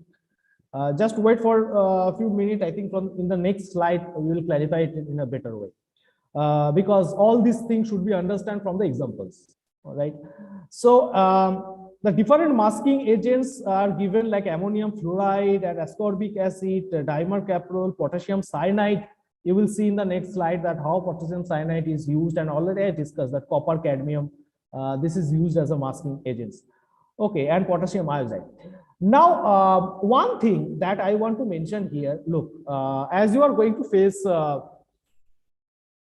multiple choice questions, right, in your examinations, I will suggest you to remember a few masking agents, because there may be some tough questions that you can face. Okay, in tough questions means there will be some easy questions, there will be some moderate question, and there will be some tough questions, definitely. So now among tough questions, you may face some questions like there are 4 different options and they will give you which one is used where sulfate can be used as a masking agents. That can be a question, right? They will give you the 4 different options. One is lead or barium, another is the calcium, another is zinc and copper. In that case, you can see that lead and barium will be the right answer. This is a kind of tough questions, I would say, because remembering all these complexing agents is very difficult. But whatever book you read, my suggestion will be just to remember a few masking agents, like what masking agent is used for what purposes. And then also you know that at the end of the chapter, we have to study 2 case studies, like our previous chapters. These case studies, you have to remember that what if there is any masking agent, what masking agents we are using. Now come to the main factor, demasking. Why I was just telling you that it should be understood from one example. So what is why the demasking is used? Now the example that is given here, you see first you have to mask the ions and then you have to demasking. Complex formation আর precipitation দুটোর মধ্যে sir পার্থক্য কি? দুটো sir complex formation হওয়ার পর কি sir precipitation হবে না? না, কমপ্লেক্স যদি তোমার ফরমেশন হয় তাহলে সেটা তোমার সলিউবল স্টেটেই থাকবে, সলিউশনই থাকবে। তাহলে স্যার সেক্ষেত্রে প্রেসিপিটেট যদি হয় তাহলে প্রেসিপিটেট কিন্তু কমপ্লেক্স ফরমেশন হলো না, সে কিন্তু তোমার প্রেসিপিটেট পড়ে গেল। তাহলে তো কমপ্লেক্স থেকে আলাদা হয়ে যাচ্ছে, তাই তো হ্যাঁ, কমপ্লেক্স থেকে তো আলাদা হচ্ছেই প্রেসিপিটেশন যখন আমরা তুমি তো সলিউশন মধ্যে থেকে যায়, সেক্ষেত্রে স্যার মাস্কিং মানে সমেত যে প্রোডাক্টটাকে কিভাবে বের করতে হবে সেটা না। এবার তোমার যদি প্রেসিপিটেশন পড়ে তাহলে তুমি প্রেসিপিটেশনটাকে ফিল্টার করে নাও। হ্যাঁ, ওটা স্যার বুঝতে পারলাম, কিন্তু স্যার এই কমপ্লেক্স ফরমেশনের ক্ষেত্রে স্যার ওটা বুঝতে পারলাম যে ওটা কিভাবে আলাদা করা হবে সেক্ষেত্রে। না, এটাই আমরা ডিসকাশন করছি এখানে, এটাই আমরা এখানে ডিসকাশন করছি যে আমরা কমপ্লেক্স ফরমেশনের জন্য কিভাবে আমরা রিঅ্যাকশনটা করব, সেটা আমরা প্রথমত এক্সাম্পলটা দেখি, তারপরে ব্যাপারটা তুমি ধরতে পারবে। ঠিক আছে, এখানে বেসিক্যালি আমরা দেখো ফার্স্ট স্টেপে আমরা first what we are doing it direct titration of the mixture with the EDTA give the sum of 3 metals like calcium, cadmium and copper. All these react with what? EDTA, and they all form EDTA complex, calcium EDTA, cadmium EDTA and copper EDTA. Now copper and cadmium may be masked with the addition of the cyanide to the solution, leaving only calcium ion. So when I am doing it, then you can see that copper and cyanide, these are forming the these react with copper cyanide complex and cadmium cyanide complex, but calcium does not interact with the cyanide. So calcium is now in the free state, right? Calcium now in the free state. So when it is forming a complex, forming a cyanide complex, when it is forming the cyanide complex, then it cannot react with EDTA, because cyanide will not let the EDTA to form complex with copper and cadmium, which is already in the copper, already in the complex formation. Now calcium is free. Now calcium does not interact with the cyanide so readily, and then you can give EDTA for the titration. Calcium EDTA is formed. Now why it happened? কোশ্চেনটা হচ্ছে হলো এটা কেন হলো যে copper আর cadmium সায়ানাইডের সাথে complex formation করে গেল আর ক্যালসিয়াম করতে পারলো না। এইটার জন্যই আমরা for this one we try to understand what the stability constant. Stability constant, তোমার when one particular metal will interact and form complex with a specific agent like cyanide, it depends on the stability constant. Calcium may also form a complex with the cyanide, remember, but the stability constant of the calcium cyanide is so less, it will disassociate. So calcium will be present in the free state, whereas copper and cadmium, from the last example we have studied, that both of them have some stability constant and they don't dissociate as fast as calcium does. ব্যাপারটা বোঝা গেছে কি আমি যেটা বলতে চাইছি? Yes, তোমার sir. কাছে তিনখানা আছে, কপার, ক্যাডমিয়াম আর ক্যালসিয়াম, তিনজনই ইডিটি এর সাথে রিঅ্যাক্ট করে। এবার তুমি যদি ইডিটিএ করো তাহলে তোমার ইডিটিএ সবাইকেই নিয়ে নিচ্ছে, তাহলে তোমার লাভ হলো না। তার কারণ হচ্ছে আমি তিনটে আলাদা আলাদা, এবার সেটাকে আমি হয়তো আলাদা করতে পারছি না। এবার আমার পারপাসটা কি, সেটা হচ্ছে আমার ক্যালসিয়ামটাকে আলাদা করে নেওয়ার উদ্দেশ্য। আমি প্রথমে সায়ানাইড দিলাম, সায়ানাইড দেওয়ার পর কপার আর ক্যাডমিয়ামের সাথে তাদের রিঅ্যাকশন হলো, তারা কমপ্লেক্স ফর্মেশন হলো। এই যে কমপ্লেক্স ফর্মেশন হয়ে গেছে সায়ানাইডের সাথে, তারপর এরা আর ইডিটি এর সাথে ফর্মেশন করতে পারবে না, তখন তোমার ক্যালসিয়াম রয়েছে। আমি সেটাই বললাম যে কেন হলো এই জিনিসটা, যে ক্যালসিয়াম করতে পারলো না। তোমাকে যদি জিজ্ঞাসা করা হয় যে ক্যালসিয়াম কেন করতে পারলো না আর কপার আর ক্যাডমিয়াম, এই জিনিসটার জন্য আমরা স্টেবিলিটি কনস্ট্যান্টের আইডিয়া পড়েছিলাম যে একটা কমপ্লেক্স ফর্মেশন হওয়ার পর তার একটা স্টেবিলিটি থাকতে হয়। স্টেবিলিটি যদি খুব কম হয় তাহলে সেটা তাড়াতাড়ি ডিসোসিয়েট করে যাবে, আর স্টেবিলিটি যদি বেশি হয় তাহলে সেটা কমপ্লেক্স ফর্মেই থেকে যাবে। এখানে আমি পরিষ্কার বলে দিতে পারি যে ক্যালসিয়ামের সাথে যদি সায়ানাইড যখন আবার ফর্মেশন করেও যদি থাকে, তার স্টেবিলিটি কনস্ট্যান্ট এত কম যে সঙ্গে সঙ্গে সে ডিসোসিয়েট করে যাবে। ক্যালসিয়াম তখন ফ্রি অবস্থায় আছে, আর কপার আর ক্যাডমিয়াম তারা কমপ্লেক্সের স্টেবিলিটি কনস্ট্যান্টটা বেশি বলে তারা আর ব্রেকডাউন করে না, তারা তখন ক্যালসিয়াম এই কপার সায়ানাইড বা ক্যাডমিয়াম সায়ানাইড হিসেবে থেকে যায়। তাহলে তোমার কাছে এখন calcium free, you go for the calcium assay. তুমি জানো সেখানে তোমার কোনো there will be no interference from the copper and cadmium. Now in the third step, this is important. This is the second step. Up to second step, what we understand? In the first step, we understand that EDTA is a very non-selective. That we discussed. Second step, you are doing the masking, right? And masking of what?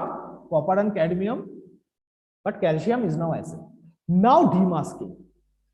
So see the last step. When formaldehyde or chloral hydrate is added to the cyanide containing mixtures, only cadmium is demasked and EDTA titrates the sum of calcium and cadmium. In this manner, the concentration of the three ions is determined by three individual titration. এখানে কি বলা হচ্ছে? এখানে বলা হচ্ছে যে আমি যদি এইবারে ফর্মালডিহাইড বা ক্লোরাল হাইড্রেট দিই তাহলে আমার কি হবে? Cadmium will be demasked. That means cadmium with formaldehyde is coming into the free state. মানে demasking agent কি করলো এখানে? Demasking agents specifically disassociated cadmium cyanide complex, but it could not dissociate what? Copper cyanide complex করতে পারেনি। ঠিক আছে, তার মানে আমার ক্যাডমিয়াম সায়ানাইড কমপ্লেক্সটা তখন থেকে ক্যাডমিয়াম ফ্রি হয়ে গেল। Now cadmium is now free for the titration. Now this line I am a bit problem with, because when they are actually saying that when formaldehyde or chloral hydrate is added to the cyanide containing mixture, only cadmium is demasked and the EDTA titrates the sum of cadmium and calcium and cadmium. What you can do, মানে তো আমি যদি logical প্রসেসে ভাবি তাহলে আমি কি করব? দেখো, first I will give the cyanide and then I know that there will be copper cyanide and cadmium cyanide complex, but calcium will be free. So calcium I will titrate fast. Okay, that titration I will complete kore nebo EDTA. Then I will take the rest of the solution where I will have the copper and cadmium, and then I will demask the cadmium, right? And then I will titrate it again. So first I determine the copper calcium concentration, then I determine second স্টেপটা complete হওয়ার পরে ওই ক্যালসিয়ামটাকে আমাদেরকে বের করে নিতে হবে তো। এক্স্যাক্টলি, দেখো এখানে যেটা বলেছে সেখানে হচ্ছে হলো তোমাকে বলা হচ্ছে তুমি সাম অফ ক্যালসিয়াম আর ক্যাডমিয়াম পাচ্ছ, তুমি যদি চাও করতে পারো, ঠিক আছে, এইভাবে তুমি যদি ক্যালসিয়াম আর ক্যাডমিয়ামের সাম নিয়েও করতে পারে, কিন্তু আমাকে যদি ক্যাডমিয়ামের সাথে ক্যালসিয়াম ক্যাডমিয়াম আর কপারকে যদি আমাকে ডিফারেন্সিয়েট করতে হয় তাহলে আমার কাছে সবথেকে সহজ লজিক্যাল প্রসেসটা ক্যাডমিয়াম কেন হচ্ছে? সাম অফ কপার এন্ড ক্যাডমিয়াম হবে না এটা? আরে না, কেন কপার হবে? তো না না না না, পুরোপুরি হয়ে যাচ্ছে। কেন? ক্যাডমিয়ামটা তো ডিমাস্ক হলো, কপারটা তো ডিমাস্কই হয়নি। কপারটা তো ডিমাস্ক হয়নি, তার মানে তোমার সলিউশনে তুমি ফ্রি স্টেটটাকে আগে ডিটারমাইন করো কোনটা। তোমার এখানে ফ্রি স্টেটে কে আসছে, সেইটাকে তুমি যেগুলো ফ্রি স্টেটে আসছে সেইগুলোই তুমি কমপ্লেক্স ফর্মেটিক টাইট্রেশন করতে পারছো না। তোমার যেটা কমপ্লেক্স ফর্মেশনে থেকে যাচ্ছে সেটা তুমি টাইট্রেশন করতে পারছো না, কারণ ইডিটি এর সাথে রিঅ্যাকশনই হচ্ছে না। আমি বোঝাতে পারলাম জিনিসটা কেন? ক্লিয়ার হয়েছে ব্যাপারটা? ইয়েস স্যার, বাট এখানে কেন ক্যালসিয়াম আর ক্যাডমিয়াম বলছে, তুমি প্রথমে Hello, যখন sir. এখানে বলছে দেখো after demasking the cadmium, after demasking the cadmium, cadmium is in the free state. তোমাকে যদি এই প্রসেসে যদি এগোতে হয় তাহলে in the first step you have free calcium because calcium did not interact either with ammonium, calcium did not interact with cyanide, so it is in the free state. Okay, now calcium will also not interact with HCO, formaldehyde, because there is no demasking. তার যদি masking না হয় তাহলে demasking আমার তো করে লাভ নেই, calcium আমার ফ্রি স্টেটে ছিল। এবারে আমি আসছি হচ্ছে হলো ক্যাডমিয়াম। ক্যাডমিয়ামটা ক্যালসিয়াম সায়ানাইডের সাথে কমপ্লেক্স ফর্মেশন করেছি। Cadmium form the complex formation of the cyanide. Now you are demasking it. When you are demasking, it comes into the free state. Now this cadmium can be titrated with EDTA. আমার যেটা বক্তব্য সেটা হচ্ছে হলো এখানে যে লাইনটা বললো, this sentence that the EDTA titrates the sum of calcium and cadmium. ঠিক আছে, it can be done, but if I want to do it in a different way, like I want to first estimate the calcium concentration, then cadmium concentration, and then the rest of the thing will be the copper concentration. আমার কাছে কি সুবিধে, first আমি ডিমাস্কিং state অবধি যাবই না, third step অবধি যাবই না, তার আগে আমি ক্যালসিয়াম যেটা that is in the free state, I will assay with EDTA, I will get the concentration, calcium EDTA concentration, then I will demask cadmium, I will assay it, and from the total concentration I will just deduct to get the concentration of the last one, copper. এটাই হচ্ছে example. So basically this is, from this example you can understand why masking and demasking agents we use. So it is a process in which demasking is a process in which the mass substances release and regains its ability to enter into the solution, into a reaction. This enables to determine a series of metal ions in one solution containing many cations. So this example you can remember. Again I'm asking, মানে যেহেতু এটা আমার লাস্টের দিকে class, আমি আবার একটা কথা বেঙ্গলি মিডিয়ামের ছেলেদেরকে দেখে বলছি যে লং নোট প্রিপারেশনটা এখন থেকে যে কোনো সাবজেক্ট, আমার এই সাবজেক্টের জন্য শুধুমাত্র নয়, নিজেরা একটা জিনিস পড়ে, সাপোজ মাস্কিং, এটা আমি বেঙ্গলি মিডিয়ামের ছেলেদের জন্য বলছি বলেই তাদের বাংলায় বলে দিচ্ছি। আজকে অনলাইন পরীক্ষা হচ্ছে এই সেমিস্টারে, নেক্সট নিশ্চয়ই তোমরা 4 বছর ধরে অনলাইন পরীক্ষা দেবে না, ঠিক আছে, অফলাইন পরীক্ষা দিতে হবে। অফলাইন পরীক্ষা যখন দিতে যাবে তখন তোমরা এখন মাল্টিপল চয়েস কোশ্চেন দিয়ে করে যাচ্ছ, কিন্তু তখন তোমাকে লং নোটস লিখতে হবে, শর্ট নোটস আসতে পারে, লং নোটস আসতে পারে, right? So prepare yourself for this also. আমি তাদেরকে সাজেস্ট করবো যে সাপোজ আমার চ্যাপ্টারটা আমি পড়াচ্ছি বলে বলছি, মাস্কিং তোমরা পড়ছো বা ডিমাস্কিং পড়ছো, একটা জিনিস পড়ো, পড়ে নিজেরা লেখার চেষ্টা করো যে suppose there is a short note, okay, that write a note about the masking and demasking agents. এইটাও কিন্তু তোমাদের পরে ইংলিশে পড়তে হবে। এখন যারা তোমাদের অনেকেই মানে বলছে সেটা হচ্ছে হলো স্যার ইংলিশে তো আমাদের একটু প্রবলেম হচ্ছে, এটা তো আমাদেরও হয়েছিল, আমি নিজেও বলে দিয়েছি, কিন্তু আমাদের যেটা অভ্যেস হয়ে গেছিল ফার্স্ট সেমিস্টার থেকে এই টেস্ট গুলো দেওয়া, বা ঠিক আছে, এখানে আমাদের লেখাটা প্র্যাকটিস হয়েছিল। এবার ধরা যাক এই সেমিস্টারে না হলেও নেক্সট সেমিস্টারে তুমি যখন ওই লং নোটে যাবে, then you will face such difficulties. তো এই কারণে এখন সময় থাকতে থাকতে এই জিনিসগুলো একটু প্র্যাকটিস করো ফর অল সাবজেক্টস, এতে কিন্তু দেখবে ভবিষ্যতে তোমাদের লাভ হচ্ছে। So other factors are not to be discussed in details because most of the things I have already been discussed, like pH control method that I discussed already, that why pH is important. First of all, a proton may be a competitor with the metals because here the complex formation we are talking about. I am going to react with EDTA, which already has proton, and suppose your metal is very weak. In that case, that proton may compete with the metal, and that is why your pH control is very much important. And most of the cases that I told you, that what pH is used for complexometric titration, alkaline or acidic or neutral, what is the preferable one? I discussed it many Basic times. pH. Yes, Basic pH. yes, exactly. Basic pH we Basic generally pH. want to have during our reaction, but there are some obviously exception. That exception was covered in the back titration process. I discussed this also, that sometimes it's not possible because some metals are there which can form complex with, because when you are going to basic pH, then hydroxyl ion concentration is more. Now suppose your metal is reacting with hydroxy very readily, then you can't do it because there will be the precipitation. Then you go back to the acidic pH and then titration, and then that's the whole point of the back titration method. But normally we want to cover the basic pH only. Now use of selective metal indicator, it is not so difficult also. These indicators are metal complexing agents which react with different metal ions under various conditions. Several selective metal indicators have been used and they are specific for a particular ion. For multiple choice question, this is not so important, but you just have to study it. It's not.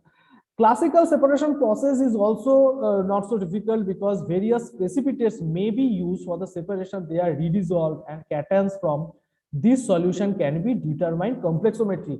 What does that mean? A জিনিসটাই, that thing I was discussing in the last time, that what choice I have. Look, when you have, we are discussing about the masking agents, we discussed about masking agents.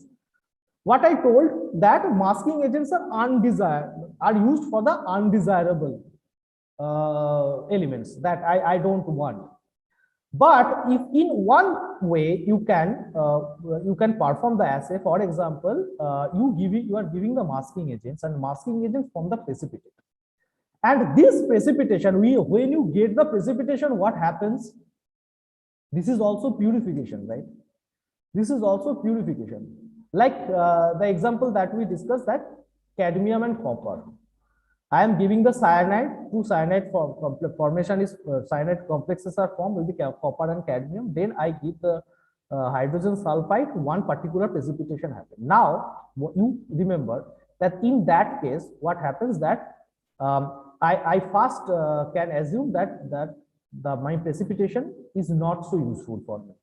But you can ask me this question, that what I have a different way of doing it. I can take that precipitation which is already purified, right, from a solution. It has been purified. আমি যখন প্রেসিপিটেশনটা পেয়ে গেলাম, তখন সেটা আমার একটা purified form আমি ধরে নিতে পারি। এই পিউরিফাইড ফর্ম তাকে আমি আরেকবার রিডিজলভ করে, ওটা তো আমার এখানে পারপাসটা কি? My purpose is against the separation, right? My purpose is again the separation, one element from another. তাহলে এখানে আমি কি করব? For this classical separation, what we can do, that we can use some, for example, masking agents or other compounds that will precipitate one particular element. For example, calcium with oxalate, it will form the calcium oxalate, and calcium oxalate will form the precipitate. Calcium এক্সালেটটা তখন precipitate form করছে। এর প্রেসিপিটেটটাকে তুমি আলাদা করে নাও, কারণ এটা pure form হয়ে গেল। এটা ফার্স্টে বুঝো, তোমার ওখানে ক্যাডমিয়াম, ক্যালসিয়াম অনেক কিছু থাকতে, কপার অনেক কিছু থাকতে পারে। তুমি যখনই ক্যালসিয়াম অক্সালেট পাচ্ছ, ক্যালসিয়ামটা বাকিদের থেকে আলাদা হয়ে যাবে। এবার এই ক্যালসিয়ামটাকে you can redissolve that calcium oxalate and calcium can then be acid. মানে আমার কাজটা কিন্তু এখানে একটার থেকে আলাদা করা। এবার আমি কিভাবে করবো সেটা আলাদা আলাদা টেকনিক্স। ক্লাসিক্যাল সেপারেশনে আমাদের আগের থেকে একটা ডিফারেন্সটা কি হলো তোমরা নিজেরাই ধরতে পারবে, যে আগের বারে আমি চাইছিলাম যে আমার যে desired material, which one is my desired material, that should be present in the free form. But there is another way also by which I can get the precipitation and then resolve it and then can go for the complexometric titration. This is also one way of doing it, right? So we have 5 minutes left. Let us discuss the last few things: solvent extraction, removal of anions, and kinetic masking. These are some techniques. These are not Means sometimes we used some anions. We can remove it because they may have some roles determining pH or other things. So that why, for example, anions such as orthophosphate, which can interfere in the complexometric titration, may be removed by ion exchange resins before analysis. Just remember it. I am not going into the details what is an ion exchange resins, because in the next semesters it will be covered. Okay. Now I'm not going to cover it because you will later study chromatographic techniques. Then this ion exchange resins will come. Okay, kinetic masking. What is kinetic? What do you mean by kinetic? Sir, when the molecules are in motion, molecules of a substance are in motion, it produces kinetic energy. Kinetics you will study in the physical chemistry or physical pharmacy in next semester or next year. This is the speed of the reaction. Kinetics means it is the speed of the reaction. Okay. So here means you মানে তুমি যেটা বলেছো সেটা কিছুটা আমি বলছি না সেটা ভুল ধারণা, ঠিক আছে? কিন্তু আমাদের এখানে যে কাইনেটিক্স বলা হচ্ছে, that is called the speed of the reaction. Now suppose there are multiple elements present. The speed of the reaction with a specific titrating agent may be different. Some are reacting very fast, some are reacting slow. So this fast and slow, this idea of kinetics come here.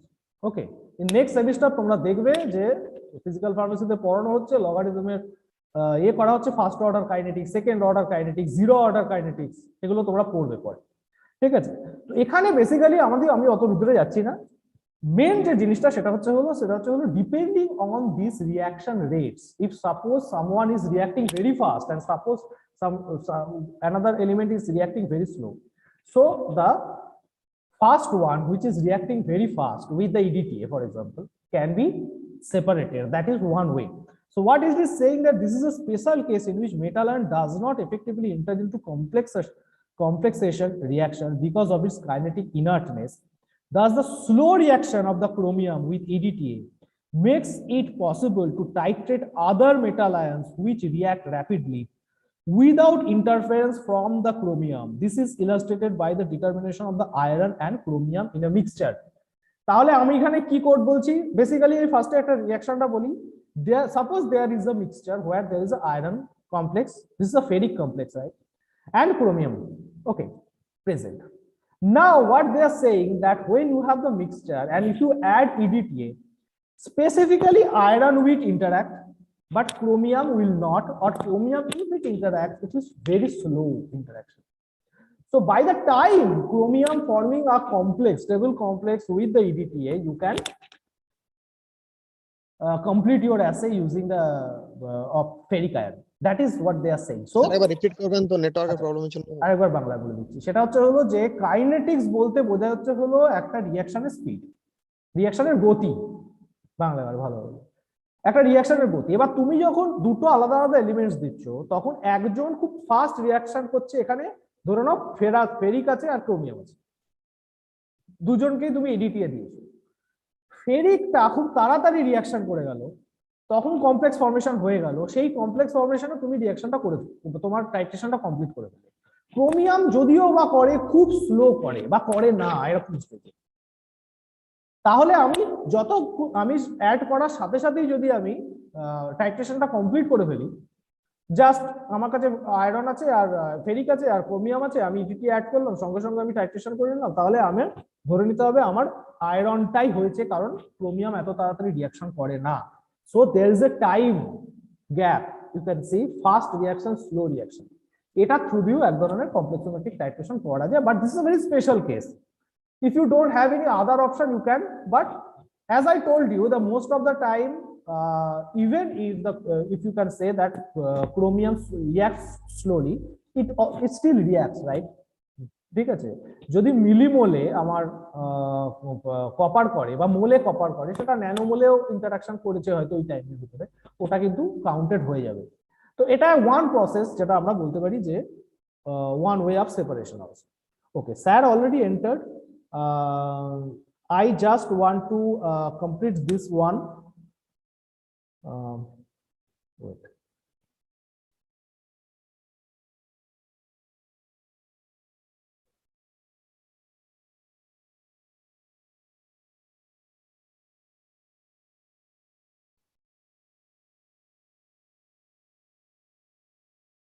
Sir is joining.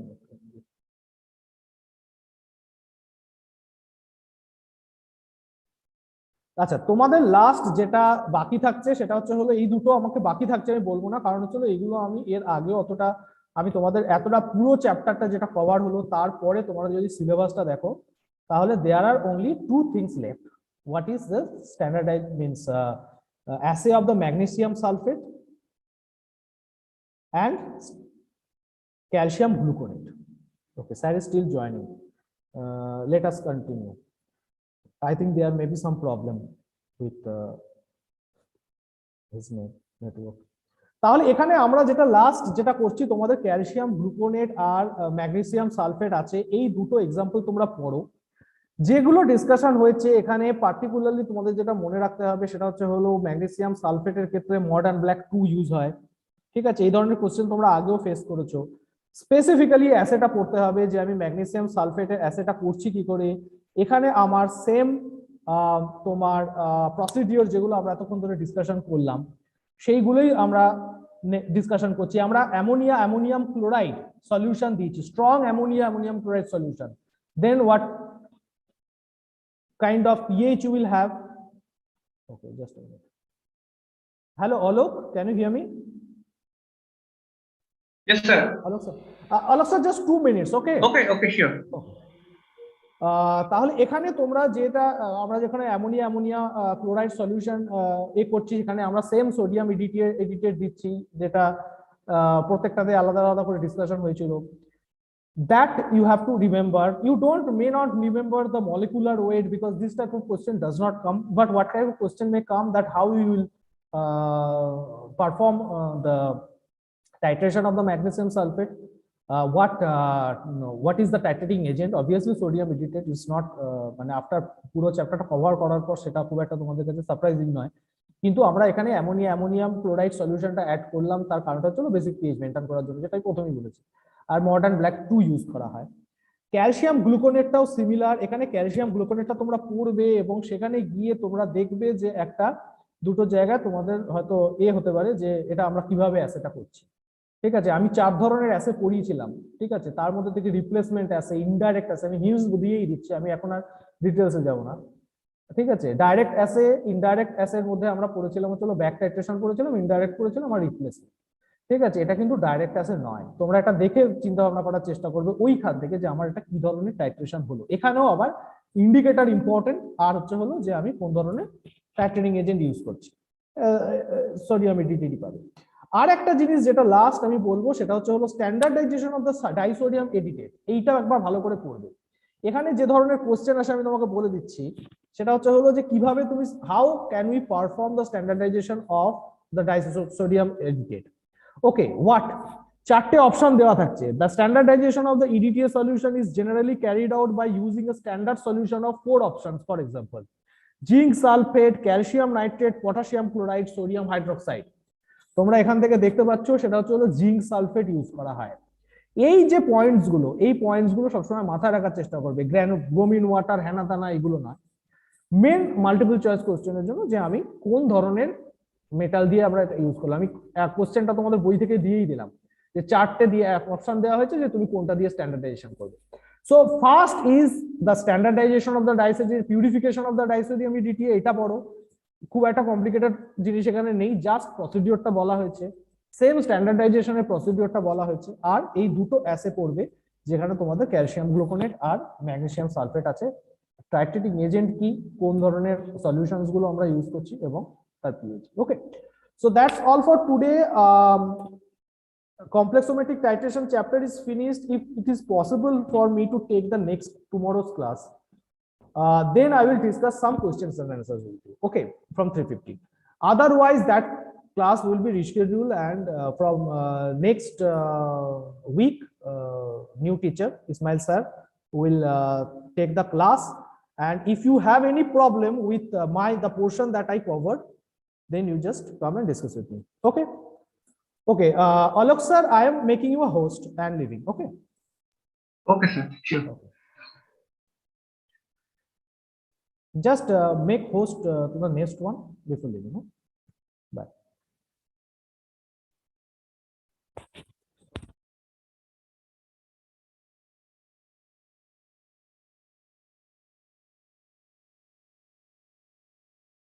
Okay. Good afternoon, students. Good afternoon, sir.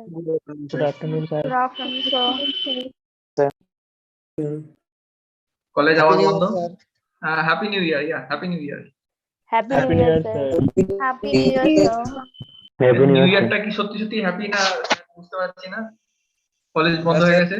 Sir আমার ক্ষেত্রে তো একদম happy লাগছে না। Sir আবার তো প্র্যাকটিক্যালের জন্য sir কারোর খারাপ জন্য লাগছে। হ্যাপি, হয়তো হ্যাপি নিউ ইয়ার নয়, কারো কেউ কেউ বলবে বা কলেজ বন্ধ হয়েছে ভালো হয়েছে বাড়িতে, একই জন্য একই রকম মত। প্র্যাকটিক্যালের জন্য খারাপ লাগছে স্যার অনেক। স্যার আজকেই ফার্মাসিউটিক্স প্র্যাকটিক্যাল ছিল। সে তো কি আর করা যাবে, প্র্যাকটিক্যাল অনলাইন প্র্যাকটিক্যাল হবে, আমরা প্র্যাকটিক্যাল করব, তোরা দেখবি কি প্র্যাকটিক্যাল করছি। আবার বুঝতে প্রবলেম But- হবে অনলাইনে। সে তো হবেই। যাই হোক, এই যে প্র্যাকটিক্যাল কয়েকটা হয়েছে সেগুলো কিন্তু মোটামুটি ইম্পর্টেন্ট প্র্যাকটিক্যালস ছিল। তার মধ্যে ইমালশন তোরা করেছিস, পাউডার প্রিপারেশন, পাউডার অয়েন্টমেন্ট করে প্যাকিং, অয়েন্টমেন্ট, হ্যাঁ অয়েন্টমেন্ট, এগুলো কিন্তু কিছু কয়েকটা ইম্পর্টেন্ট প্র্যাকটিক্যাল, বিশেষ করে নন স্টেনিং আয়োডিন অয়েন্টমেন্ট আমরা যেটা করেছিলাম সেখানে ম্যাডাম হয়তো ডিসকাস করেছেন যে অয়েন্টমেন্টের বেস কত রকম হয়, তারপরে নন স্টেনিং কেন বলা হয়, সেটা 2 মার্কস থাকে অনেক সময় কোয়েশ্চেন আসছে। Then what is the reaction that is going on for the reason behind why it is non-staining, the oleic acid তার সঙ্গে আয়োডিন অ্যাড করে ডায়াডোস্টিয়ারিক অ্যাসিড, এই সবগুলো এগুলো কিন্তু প্র্যাকটিক্যালে ভাইবার জন্য যেরকম ইম্পর্টেন্ট প্লাস আমাদের থিওরির জন্য ইম্পর্টেন্ট। এনিওয়েজ এইগুলো তোরা মিস করবি অবশ্যই, অবভিয়াসলি এগুলো তোরা মিস করবি। তোদেরকে আমরা যখন বারবার ভাইভাতে সামনে থাকলে জিজ্ঞাসা করি, তো মাথায় তো কিছু জায়গায় হিট করে যে এইগুলো হচ্ছে অ্যাকচুয়াল কোয়েশ্চেন, তো অনলাইনে এগুলো বোঝা যায় না। যাই হোক, still we have to carry on, কিছু করার নেই। আশা করা যাক 1 মাসের মধ্যে কমে যাবে, তারপর আবার ঠিক হয়ে যাবে, কিছুটা হলেও কমবে। এটা খুব তাড়াতাড়ি স্প্রেড করছে, তো তাড়াতাড়ি কমে যাবে। স্যার আমাদের যে আচ্ছা। প্র্যাকটিক্যালটা অনলাইন হবে তাহলে ভাইভাটা কি করে হবে? ওই অনলাইনই ভাইবা হবে। এখন যেমনি কথা বলছি যে অনলাইন, আমি অনলাইন কোয়েশ্চেন করবো, তুই অনলাইন উত্তর দিবি, এভাবে ভাইবা হবে। ওকে, চলো, তো আজকের ক্লাস হচ্ছে we will complete the emulsion part in the theory.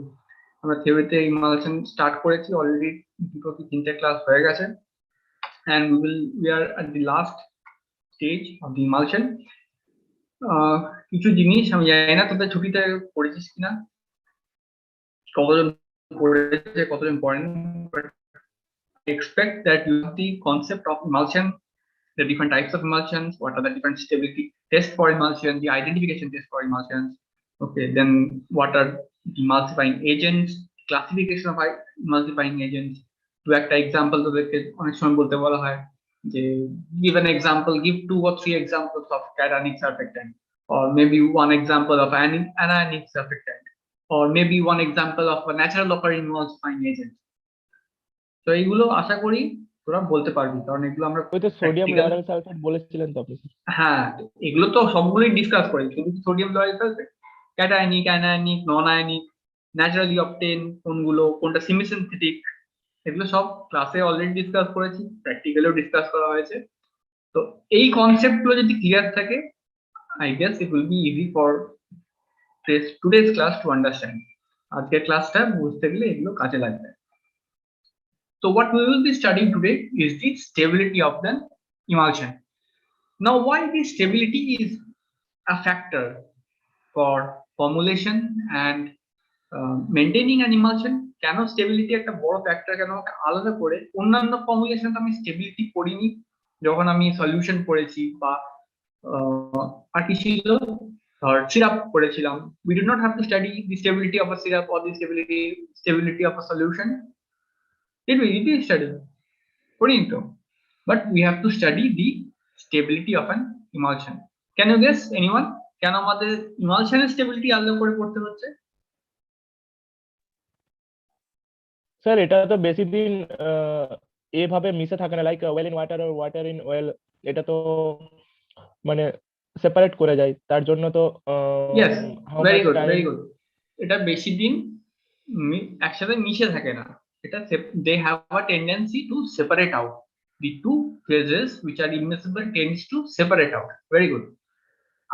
আমি একটা particular word শুনতে চাইছি. Emulsion is a what kind of system? thermodynamically unstable mixture. এটাই শুনতে চাইছি. The emulsion is a thermodynamically unstable system. প্রথমেই বলা হয়েছিল. For that reason, we have to study the stability. আমি একটা emulsion বানিয়ে দিলাম পেশেন্টকে, এবার সেটা তো পেশেন্ট নিজের বাড়িতে 2 মাস 3 মাস 6 মাস ধরে রেখে তো খাবে, এরকম তো নিশ্চয়ই emulsion বানাবো না যে আজকে আমি বানালাম কালকেই দেখলাম oil আর water separate out হয়ে গেছে. For that reason, before marketing a formulation, for marketing an emulsion, we have to make sure that it is stable.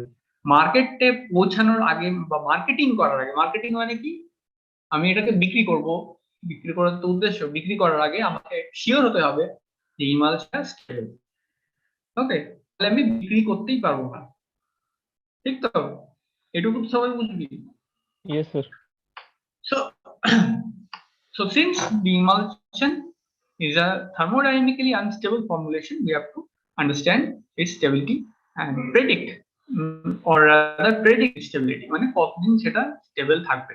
একদিন না একদিন emulsion এর phase separation হবে, বাট সেটা কতদিনে, that is the study. So what are the different instability problems that can occur in an emulsion? What are the different kinds of instability problems? এটা একটা question আছে, what are the different instability problems? তোরা লিখে রাখতে পারিস, শুনে রাখতে পারিস, সেটা করবি। এটা একটা question, what are the different instability problems? So there are 3 kind of problems that may be encountered. Language type hobe hoy, there are 3 different problems that may be encountered in case of an emulsion preparation. So these 3 problems are cracking, creaming and phase inversion. এখানে আছে cracking, creaming and phase inversion. 3টে problem হয় 3 রকম। ওকে, আরো কিছু কিছু problems আছে টুকটাক, কিন্তু these are the 3 main problems. আরেকবার বলুন তো স্যার এটা, এই তিনটে জিনিসটা। এই তো স্ক্রিনটা দেখ, লেখা আছে creaming, cracking and phase inversion. Sir, নিচে তো লেখা আছে। cracking আর phase inversion দুটো তো near about same টাইপ না? না না না, একদমই না, তিনটেই একদম আলাদা, তিনটে ফান্ডামেন্টালি আলাদা। Okay sir. ওকে, আমি বোঝাবো, তিনটে আলাদা আলাদা করে পয়েন্ট আছে। এইটা মোটামুটি তোর 7 কি 8 মার্কস এর question. What are the different problems? Plain creaming and cracking, and how will you prevent cracking and creaming? Phase inversion টা minor problem, but how will you prevent cracking and creaming? তোদেরকে problems জানার সাথে সাথে you have to know how to overcome this problem. Okay, not only you should know what are the problems, but you should also know how to overcome this problem. আমরা যখন emulsion বানিয়েছিলাম ল্যাবে, তখন অনেকের কিন্তু ক্র্যাকিং প্রবলেমটা আসছিল। Cracking মানে কি, emulsionটা জল আর তেল সেপারেট হয়ে গেছিল, that is called crack. Crack মানে কি? ক্র্যাক মানে হচ্ছে ফেটে যাওয়া। কিভাবে মনে রাখবি?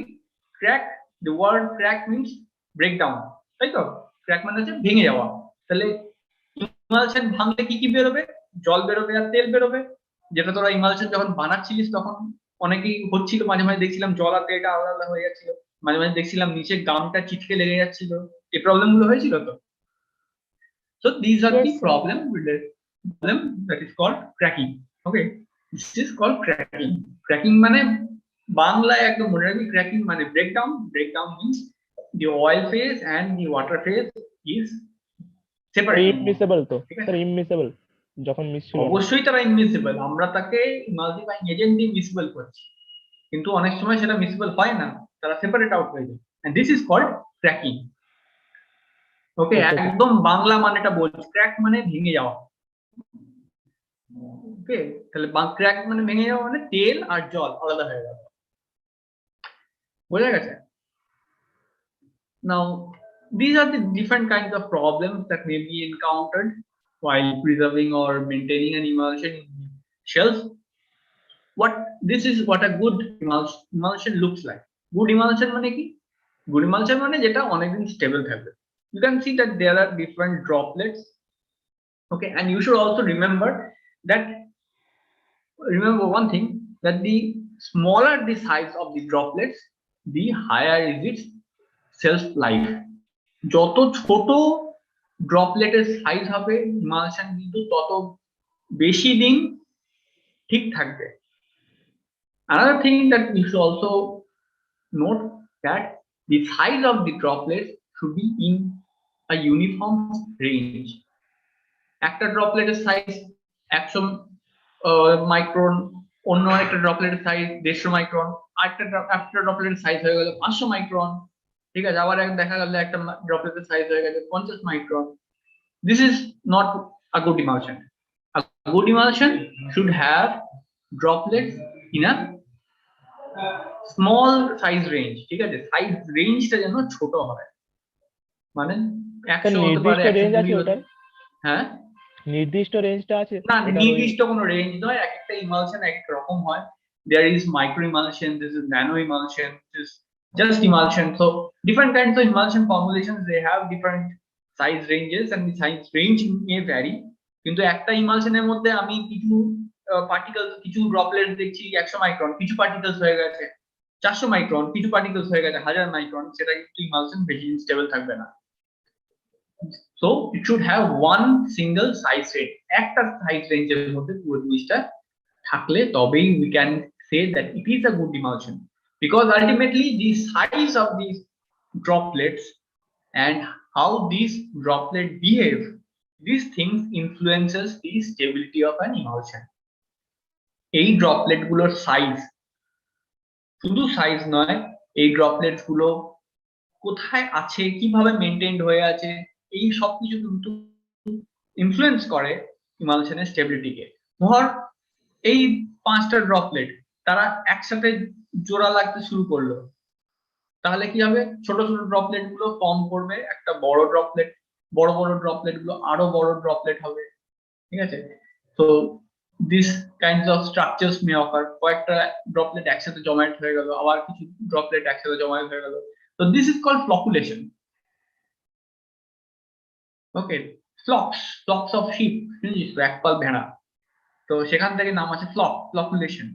So the aggregation of the droplets in small packs, okay, or in small flocks is called flocculation. কিছু কিছু droplets একসাথে জমায়েত বানছে, they are aggregating, they are coming closer, this is called flocculation, and ultimately they will join to form one large droplet. এই সবকটা droplet কিন্তু ultimately ধর 2 মাস কি 3 মাস পরে কি করবে না, তারা একসাথে they will unite to form one large droplet. এটা হয়তো 1 মাস 2 মাস পর একটা সিঙ্গেল ড্রপলেটে ফর্ম করবে, and ultimately it will break down, ঠিক আছে। এইটা বেশি যদি হতে থাকে এরকম, তাহলে ultimately it will lead to this breakdown or cracking, এটা বলা হচ্ছে। স্যার ওই ক্রিমিং আর ব্রেকিং ওর মধ্যে তফাৎ কি দুটো স্যার উপর বলছি লেয়ার? ক্রিমিং এন্ড, হ্যাঁ বলছি, obviously ক্রিমিং এন্ড ব্রেকিং এর তফাৎ বলছি, বাট একটু পরে। Another thing is coalescence. Now what is coalescence? Coalescence is also observed in case of suspensions, like flocculation suspension এর মধ্যে হয়, emulsion এর মধ্যে হয়। তোরা পরের চ্যাপ্টারটাই সাসপেনশন আমরা দেখবো, সেখানে দেখবো যে সেখানে flocculation হচ্ছে। তো coalescence এ কি হচ্ছে, there is, for example, this is one large drop, ঠিক আছে, এটা একটা বড় drop, and around the large drop there are some number of small droplets. Okay, এখানে ছোট ছোট কিছু ড্রপলেট আছে, একটা বড় ড্রপলেটের চারিদিকে ছোট ছোট কিছু ড্রপলেট আছে, যেটা সাইজ ইউনিফর্ম যদি না থাকে তাহলে কিন্তু এই ইভেন্টটা বেশি হয়। সাইজ ইউনিফর্ম থাকলে সবাই বড় সবাই ছোট কোনো অসুবিধা নেই, কিন্তু এখানে কি হচ্ছে, there is one large droplet and surrounding it there are small droplets, and these small droplets, what they do, is they merge with the large droplet. They unite with the large droplet and form even a bigger droplet, a larger droplet. A large droplet বা big droplet যেটা আছে সেটার সাথে ছোট ছোট droplet গুলো merge করে আরো বড় ড্রপলেট ফর্ম হয়, and this is called coalescence. Okay, this is called coalescence. The next thing is creaming. Now what is creaming? What is cream? Cream মানে কি? Cream কোথায় দেখা যায়? দুধে ক্রিমিং হয়? দেখেছিস কেউ?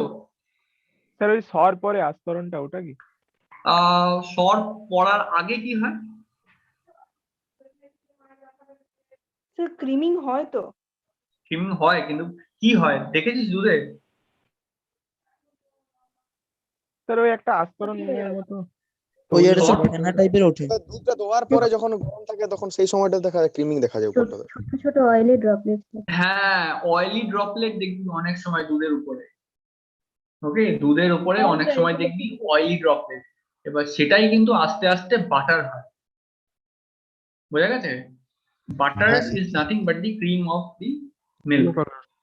তো এই অয়েলি ড্রপলেট গুলো কেন হচ্ছে? অয়েলি ড্রপলেট কেন হচ্ছে না?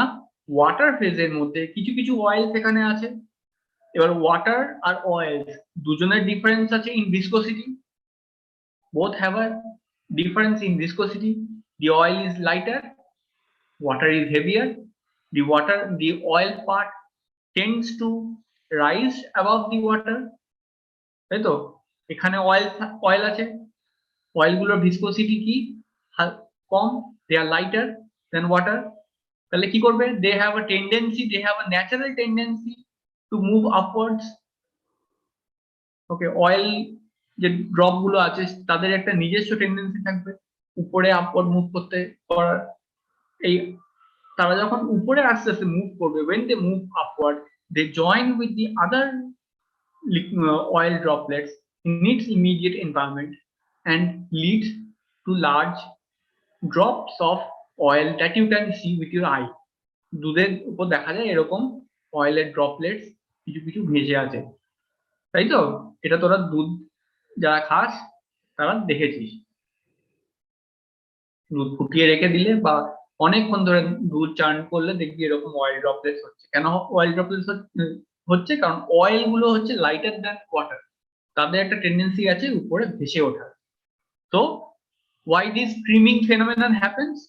Due to a difference in the viscosity. Note down, ঠিক আছে? এটা নোট করে রাখতে পারিস। Why do creaming occurs? Creaming occurs due to the difference in viscosity between the oil phase and the aqueous phase. Creaming occurs due to difference in viscosity between the oil phase and aqueous phase. Oil phase upward move করে, aqueous phase সেটা করে না, তার জন্য cream করে form হচ্ছে। এবারে দুধে যখন ক্রিম ফর্ম হচ্ছে তার মানে কি দুধটা খারাপ হয়ে যাচ্ছে? নেক্সট কোশ্চেন বল। স্যার আরেকবার বলবেন তো? বল রে, দুধ তো সবাই খাস, স্যার দেখেছিস? ওটা তো উপরে উঠে যাচ্ছে, মানে ওটা তো সেরকম কোশ্চেনটা কি বললেন ইয়ে বুঝতে থাকবে পারলাম না। না, কোশ্চেনটা একবার বলুন। মানে বললাম যে দুধে যখন এরকম ছোট ছোট উপরে অয়েল ড্রপলেটস দেখতে পাচ্ছিস তার মানে কি তুই দুধটা আর খাবি না? সেরকম কোনো ব্যাপার আছে না? দুধটা খাস? সেরকম তো হয় না। খাই তো। আমরা দুধটা খাই, so it is not a big issue. কি করি জেনারেলি? ওই উপরে আস্তরণটা সাইড করে দিত, উপরে আস্তরণটা সাইড করে দিই, বা অনেক সময় আমরা দুধটাকে একটু ঘিরে দিই, ঠিক আছে? একটু স্টার করে স্টার টাইপ করে Hili. For this reason creaming is called a temporary problem. Creaming is a temporary problem. Creaming can be overcome through stirring or through shaking. Okay, what happens in milk that you will see small droplets of oil on the surface. That doesn't mean the milk is going bad. You just shake the milk or stir it and then you can drink it. Okay, or then you can use it. for any other cooking purpose also. Therefore, we can say that creaming is a temporary problem. How to overcome creaming? If you see creaming is happening to your emulsion, you can always shake it or stir it, and you will see that the creaming this problem disappears for some time, not permanently, but for some time.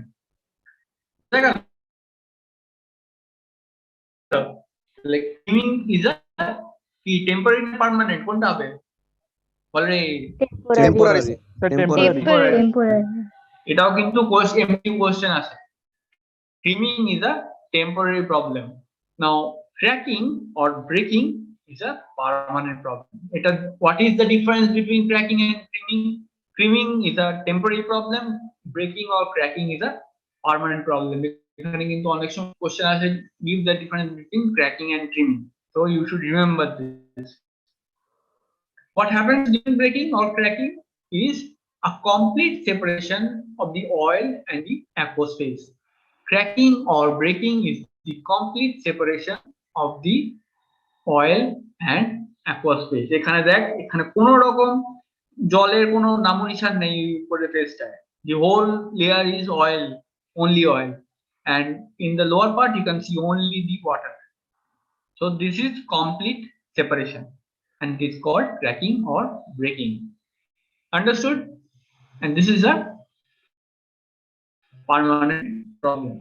You cannot overcome this problem with shaking or stirring or cracking or stirring, anything you can do. এটা কিন্তু কোনোভাবেই ঠিক হবে না। একবার যদি emulsion crack করে যায়, সেটা আর কোনোভাবেই ঠিক হবে না। তোরা ইমালশন যখন ল্যাবে বানিয়েছিস, একটা জিনিস আমি তোদেরকে প্রথমেই বলে দিয়েছি, ওয়াটার অ্যাড করবি ড্রপ ওয়াইজ। কেউ দুম করে ওয়াটার অনেকটা দিয়ে দিলাম, তারপরে কিন্তু ইমালশন যদি ক্র্যাক করে যায়, তার দায়িত্ব কিন্তু একমাত্র তোদের থাকবে। এটা যখন প্র্যাকটিক্যাল হয়েছিল তখন সবাইকে প্রত্যেকটা গ্রুপে বলা হয়েছিল। ওই জন্য তোরা প্রত্যেকে কিন্তু মন করে দেখ, ওয়াটার অ্যাডিশনটা ড্রপ ওয়াইজ করেছিস। খুব জোরে স্টার্ট করতে হয়, আর তার সাথে you were adding 1 drop of water in every 10 or 20 seconds interval. মনে আছে? এক ড্রপ করে ওয়াটার দিচ্ছি আর প্রচন্ড জোরে স্টার্ট। হ্যাঁ স্যার, হ্যাঁ স্যার। হাতটা করার মতো। So we were doing this thing to prevent cracking. Creaming নিয়ে কোনো সমস্যা হয় না, ফ্লকুলেশন নিয়ে কোনো সমস্যা হয় না, সমস্যা একমাত্র হয় সেটা হচ্ছে ক্র্যাকিং, যার জন্য আমাদের কশেস থাকতে হয়। স্যার ফ্লকুলেশনটা কি ওই স্টিয়ারিং এর দ্বারা ইউজ করা যাবে? ফ্লকুলেশনটা ওগুলো ইমালসিফাইং এজেন্ট যদি ঠিকঠাক হয় তাহলে ফ্লকুলেশন হয় না। ফ্লকুলেশন কেন হয় না? Due to loss of the charge of the emulsifying agents of the surfactant. সারফেক্টেন্টটা হচ্ছে চার্জ মলিকিউল, তাদের চার্জ যদি নষ্ট হতে শুরু করে দেন ফ্লকুলেশন অকার্স। কোয়ালেসেন্স আস্তে আস্তে হয়, ঠিক আছে? কোয়ালেসেন্স, ক্রিমিং এগুলো মানে কি বলবো, টাইমের সাথে সাথে হয়। মানে কোয়ালিসিসটা তো প্রিভেন্টের, মানে ক্রিমিংটা বলেন প্রিভেন্ট কোনটাই করা সব মানে কোনটাই প্রিভেন্ট করা যায় না, একটু দেরি পার্মানেন্টলি না, মোটামুটি একটা যেমন দেখছি না, পার্মানেন্টলি কিছু নেই, মোটামুটি কোয়ালিসিস একটা হয়ে গেছে দেখলাম, তো ওটাকে যেমন আমি ক্রিমিং হয়ে গেছে দেখলে স্টিয়ারিং করে আমি মোটামুটি টেম্পোরারিলি একটা অফ করতে পারবো। তো কোয়ালিসিসটাকে ওরকম কিছু করা যাবে কি? হ্যাঁ, ওই একটু স্টার করে করা যাবে, তার বেশি কিছু করা যাবে না। Okay sir. একটু স্টার করে বা একটু শেক করলে কোয়ালিসেন্সটা কম হবে। এটা মেইনলি প্রিপারেশনের সময় প্রবলেম হয়, প্রিপারেশনের সময় এসব জিনিসগুলো ভাবতে হয়, কারণ সাইজটা যদি একটা মোনো ডিসপার্স রেঞ্জে থাকে, মানে ওয়ান সিঙ্গেল সাইজ রেঞ্জের মধ্যে পুরো জিনিস থাকে, তাহলে কোয়ালিসেন্সটা কিছুটা হলেও কম হবে। আমার যদি অনেক রকম সাইজ থাকে তাহলে কোয়ালিসেন্সটা বেশি হওয়ার চান্স থাকবে। Okay sir. So first is cracking, but first is creaming. এবার আমরা এক একটা করে প্রবলেমসে একটু ডিটেইলসে পড়বো। এক একটা problem, their definition and how they can be overcome. So creaming, as I said, is a temporary kind of problem. Why this occurs? It is due to the difference in the density of the two phases. See, when the large globules of the aggregates of globules rise on the top of the emulsion or fall on the bottom, they form a concentrated thick layer. So in this case, you can see that the oil droplets, they were rising on the top of the emulsion. And why they are rising? Because due to their difference in their density. Okay, দুজনের density ডিফারেন্সের জন্য কিন্তু তারা separate out হওয়ার একটা tendency থাকছে, ঠিক আছে? একজন নয় উপরে ওঠার চেষ্টা করছে, বা নিচে নামার চেষ্টা করছে। এবার উপরে উঠলে কি হবে না, উপরে একটা কনসেন্ট্রেটেড লেয়ার ফর্ম করবে। So this is called creaming and temporary, and you can prevent it through shaking. বেশি দিন যদি মানে ক্রিমিং অবস্থায় যদি বেশি দিন থাকে, it will ultimately leads to cracking. এটাও কিন্তু মাথায় রাখবি। Creaming, if you keep the emulsion for a long time and you can see creaming but you are doing nothing, what will happen? It will ultimately lead to cracking. ঠিক আছে, ক্রিমিং থেকে কিন্তু আস্তে cracking এর দিকে বেশি সময় লাগবে না, বোঝা গেছে? ক্রিমিং অবস্থায় যদি বেশি দিন রেখে দিই, সেটা কিন্তু মানে আস্তে আস্তে সেটা ক্র্যাক করে যাবে, দুটো আলাদা ফেজ সেপারেশন হয়ে যাবে। And this phenomenon of creaming is dictated by the Stokes law. This is the Stokes law. এখানে স্পেলিং ভুল আছে, এখানে সিটা হবে না, the spelling is like this: S T O K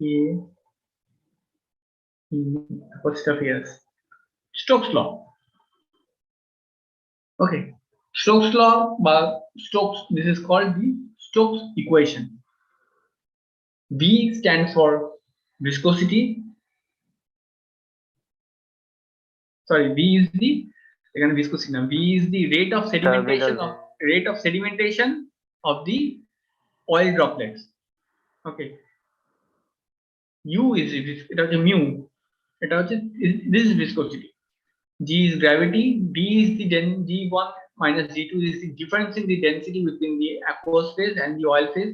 So the oil phase এর viscosity বেশি হয়, density বেশি হয়, সেটা হচ্ছে D1, আর D2 হচ্ছে the viscosity, the density of the aqueous phase. এটা water density, এটা oil density, এটা water density। বা যদি oil density water density বেশি হয়, তাহলে বেশিটা তোরা সবসময় প্রথমে লিখবি। ওকে, এখানে আমরা ডিফারেন্স ইন ডেনসিটি নিয়ে মতলব, কোনটা বেশি কোনটা কম দরকার নেই, জাস্ট দি ডিফারেন্স সেটা দরকার। And r is the radius of the oil droplet, যেটা ড্রপলেট ফর্মে আছে, আইদার ওয়াটার ড্রপলেট ফর্মে আছে বা অয়েলটা ড্রপলেট ফর্মে আছে। তো R is the radius of the oil droplets. আমি যদি চিন্তা করি for a O/W kind of emulsion, O/W means oil is in droplet form, water is the dispersion medium. Okay, তো এখানে যদি একটা অয়েল ড্রপলেটের density radius, this is the radius, এই রেডিয়াসটা যদি বড় হয়, তাহলে ভি এর ভ্যালু কি হবে? বেশি হবে না কম হবে? আর যদি বেশি হয়, তাহলে ভি এর ভ্যালু কি হবে? বেশি হবে না? বেশি হবে, because this is directly proportional. এবার ভি বেশি মানে কি? the rate of sedimentation is high. V is the rate of sedimentation. এখানে দেওয়া নেই, তোদের বইয়ে দেখবি দেওয়া আছে। ওকে, V is the rate of sedimentation. V rate of sedimentation or the rate of rising, কত স্পিডে এটা উপরে উঠছে। ওকে, দিস ইজ দি ভি, কত স্পিডে সেটা উপরে উঠছে। যদি বেশি স্পিড থাকে, তার মানে বেশি তাড়াতাড়ি ক্রিমিং হবে, ইমালশনটা বেশি দিন স্টেবল হবে না।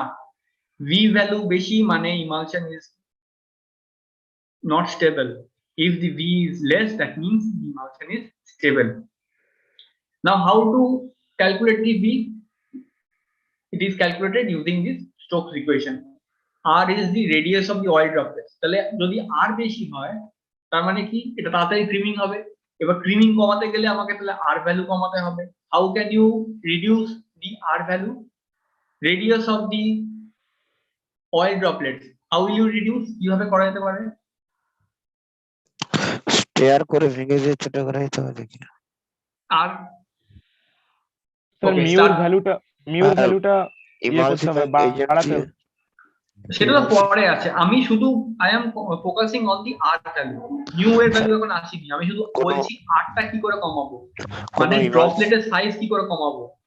কোনো ইমালসিফাইং এজেন্ট ইউজ করা যেতে পারে, কিছু ইমালসিফাইং এজেন্ট ইউজ করে যেতে পারে একটু স্ট্রং, বা কি করা যেতে পারে স্টাডিংটা ভালো হতে হবে, বা we can use different kinds of mills, okay, বা ক্যান ইউজ আল্ট্রাসাউন্ড, ধর আল্ট্রাসাউন্ড ইউজ করে সেটাকে ড্রপলেটের সাইজ ছোট করা যেতে পারে, কোলয়েডাল মিল ইউজ করে, বা নানা রকম মিলস হয়, মানে ওকে, না এগুলো তোরা এখন পড়বি না, পরে মেকানিক্যাল পরে ফোর্স। দেখবি।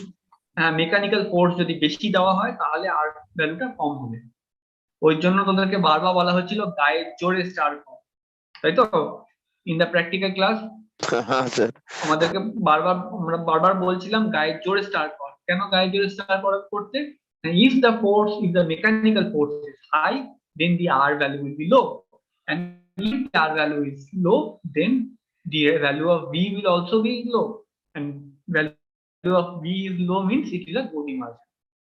Next, আর কি করা যেতে পারে, we should make sure that the difference of density between the aqueous phase and the oil phase is as low as possible. The difference of the density between the oil phase density আর water phase density, দুটো phase আছে, দুটো ফেজের দুটো density, আমি যখন ইমালশনটা prepare করব তখন যেন আমার মাথায় থাকে যে দুটো ডেনসিটি যেন কাছাকাছি হয়।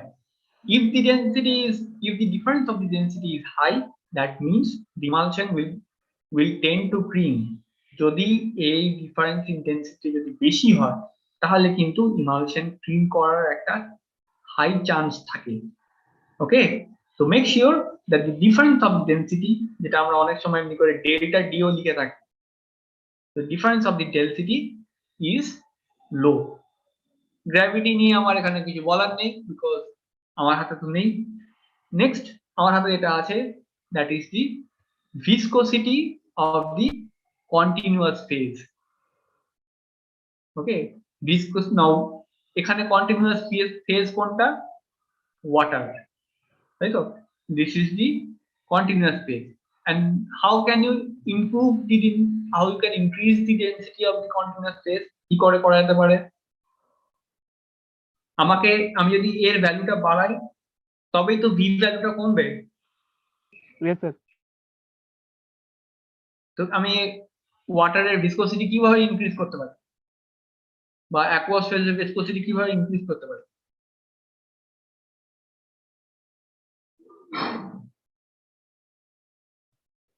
কিছু অ্যাড করে, can we add something,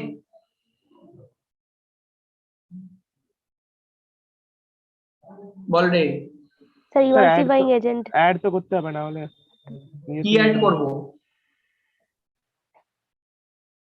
emulsifying agent, example, gum acacia glycerine use গাম করলে dragon gum acacia, gum dragon, তোরা এটা আন্দাজে বলছিস, ঠিক আছে, বলছিস ঠিকই, কিন্তু আন্দাজে বলছিস। এখানে তোদেরকে বলতে হবে viscosity enhancers, we should add viscosity enhancers, ঠিক আছে, বাংলায় ভিসকোসিটি কি বলে, সান্দ্রতা, এটাকে বাড়াতে হবে। এটা বাড়ানোর জন্য আমি কি অ্যাড করব, ভিসকোসিটি এনহ্যান্সার্স। ইমালসিফাইং এজেন্টস বা গাম যেগুলো তোরা অ্যাড করছিস, they help to increase the viscosity of the continuous phase, but not by the virtue of their emulsifying property. Gum-like substances, gum acacia, gum dragon, the example bolchis, when they are introduced in the aqueous phase in water, they increase the viscosity of that phase. ঠিক আছে, তাদের নেচারটা এরকমই, তারা একটা মাখা মাখা টাইপের, বাংলায় যেটা বলে মাখা টাইপের একটা ফেজ তৈরি করবে, ঠিক আছে, তার মানে কি তার ভিসকোসিটিটা বাড়ছে। এবার যদি ওর ভিসকোসিটি বাড়ে তাহলে এই rate of sedimentation or the movement of the oil droplet কমবে, তো ডিক্রিজ, ঠিক আছে। এই কেন, এটা প্র্যাকটিক্যালি বোঝ, এই ড্রপলেট গুলো ধর উপরে উঠে যাচ্ছে, this is called creaming, okay. So what you have to do, you have to prevent their movement, ঠিক, তাই তো? এই ড্রপলেটের আপওয়ার্ড মুভমেন্টটাকে আমাকে প্রিভেন্ট করতে হবে। And how you can prevent this movement? আমি এই আপওয়ার্ড মুভমেন্টটাকে কি করে প্রিভেন্ট করব? আমি এই কন্টিনিউয়াস ফেজে ভিসকোসিটিটাকে বাড়িয়ে দেবো। If we increase the viscosity of this continuous phase, then the movement will not be as smooth as it was before. ঠিক আছে, মুভমেন্টটা অতটা স্মুথ হবে না, তাড়াতাড়ি মুভ করতে পারবে না, মুভ করতে দেরি হবে। হ্যাঁ, obviously they will move, but they will move at a slow rate. That means the rate of streaming will be less. বোঝা গেছে? এই জায়গাটা কিন্তু ভালো করে বোঝ। 7 নম্বরের কোশ্চেন আছে এখান থেকে। What is streaming? What is Stokes' law? And how will you prevent streaming? How will you prevent streaming? That is easy. But what is streaming? You have to explain. And if you can't explain the Stokes' law, এই যে Stokes' law যদি explain না করতে পারিস তাহলে streaming explain করা impossible হয়ে যাবে। Now you have to know what are the different factors that affect streaming. এগুলো Stokes' law তে যে প্যারামিটার দেওয়া আছে, these are the different factors which affect streaming. What are those factors? One is the radius, or rather the size of the oil droplets. Density, Then viscosity. the difference of the density of the dispersed phase and the continuous phase. Next, Viscosity. Viscosity of the continuous medium. And the last one is temperature. Temperature also affects streaming.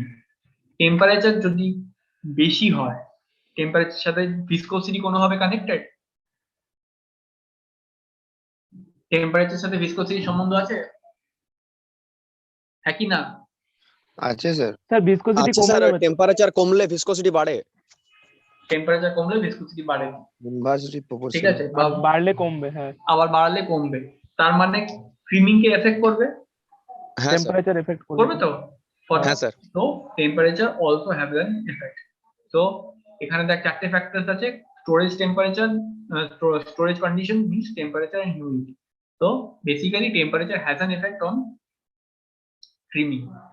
এগুলো details এ তোদের কুপারগানসে দেওয়া আছে, কুপারগানস না হলেও আরএমএ তে দেখতেই পারিস। But you have to remember by heart the Stokes law. এই স্টোকস ল আর rather the Stokes ইকুয়েশনটা কিন্তু আমাকে মুখস্থ রাখতে হবে। ঠিক আছে, ভেরি ভেরি ইম্পর্টেন্ট।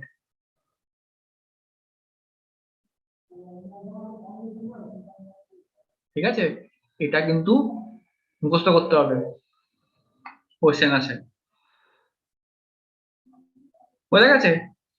স্যার এগুলা থেকে কি ওই ম্যাথ আসবে, ওই R1 R2 এর ভ্যালু না না না, ম্যাথ কোনোদিনই আসবে না, but you have to explain what are the different factors that affect streaming.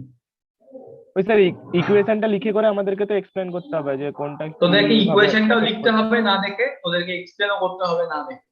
First you have to write the Stokes law or the Stokes equation, and then you have to explain each parameters. এখান থেকে প্রত্যেকটা parameter explain করতে হবে, নিচে লিখতে হবে r equals to radius, d1 equals to the density of the dispersed phase, d2 কি, g কি, mu কি, সব লিখতে হবে, and then you have to explain how the change in these parameters will affect streaming. r increase করলে কি হবে, mu decrease করলে বা increase করলে কি হবে, সেটা নিচে এক লাইন করে লিখতে হবে। ওকে, তো স্ট্রিমিং নিয়ে কারো যদি কোনো কোশ্চেন থাকে জিজ্ঞাসা কর, এখন জিজ্ঞাসা না করলেও পরে কর, কিন্তু this is very very important. Hello sir, sir ওই ডেনসিটিটা d1 d2 যখন আমাদের এক্সপ্লেন করতে হবে, তাহলে আমরা d1 ইকুয়াল টু ওই ডেনসিটি অফ অয়েল লিখবো না ওয়াটার লিখবো? কারণ তখন তো আমাদেরকে কোনটা বেশি সেটা নাও বলে দেওয়া থাকতে পারে। না, সেটা তোরা যেটা ইচ্ছা লেখ না। এখানে তুই d1 d2 না লিখে তুই এইভাবেও লিখতে পারিস, ডেনসিটি অফ dw লিখতে পারিস, সেটা একদম তোদের ব্যাপার। আবার এটা না লিখে ডেল্টা ডিও লিখতে পারিস, delta D equals to difference in density of the oil phase and aqueous phase. আচ্ছা ঠিক আছে, আমি এখানে ডেল্টা ডিও করতে পারি, কোনো অসুবিধা নেই। কিছু কিছু বইয়ে দেখবি এই আর এর জায়গায় ডি লেখা আছে, ডি মিন্স ডায়ামিটার। ওই তো রেডিয়াস। হ্যাঁ, আমি আর বলছিলাম, মানে না হলে স্যার ওই অ্যানসারটা স্যার ওই মড দিয়ে করা যেতে পারে। অত মড পর এখানে দরকার পড়ে না। ঠিক আছে, ওর ডেল্টা এখানে ইয়ে করতে পারি, রো করা যায়, এটাকে বলে রো, ডেন্সিটি কে রো দিয়ে অনেক সময় ডিফাইন করে, যেটা ইচ্ছা। এক একটা বই এক এক রকম দেখবি, কিছু বই দেখবি এখানে 2টা নেই, তার জন্য ঘাবড়ে যাস না, এখানে 2 থাকবে না, নিচে এখানে অনেক সময় 18 থাকবে, যদি সেরকম থাকে তাহলে দেখবি এটা রেডিয়াস থাকে না, তখন এটা ডায়ামিটার হয়ে যায়। ওকে, অনেক বইয়ে দেখবি এখানে রেডিয়াসের জায়গায় ডায়ামিটার দেওয়া আছে, সেক্ষেত্রে the 2 will be not there and here 9 will be replaced by 18, then you can write diameter here. Okay sir.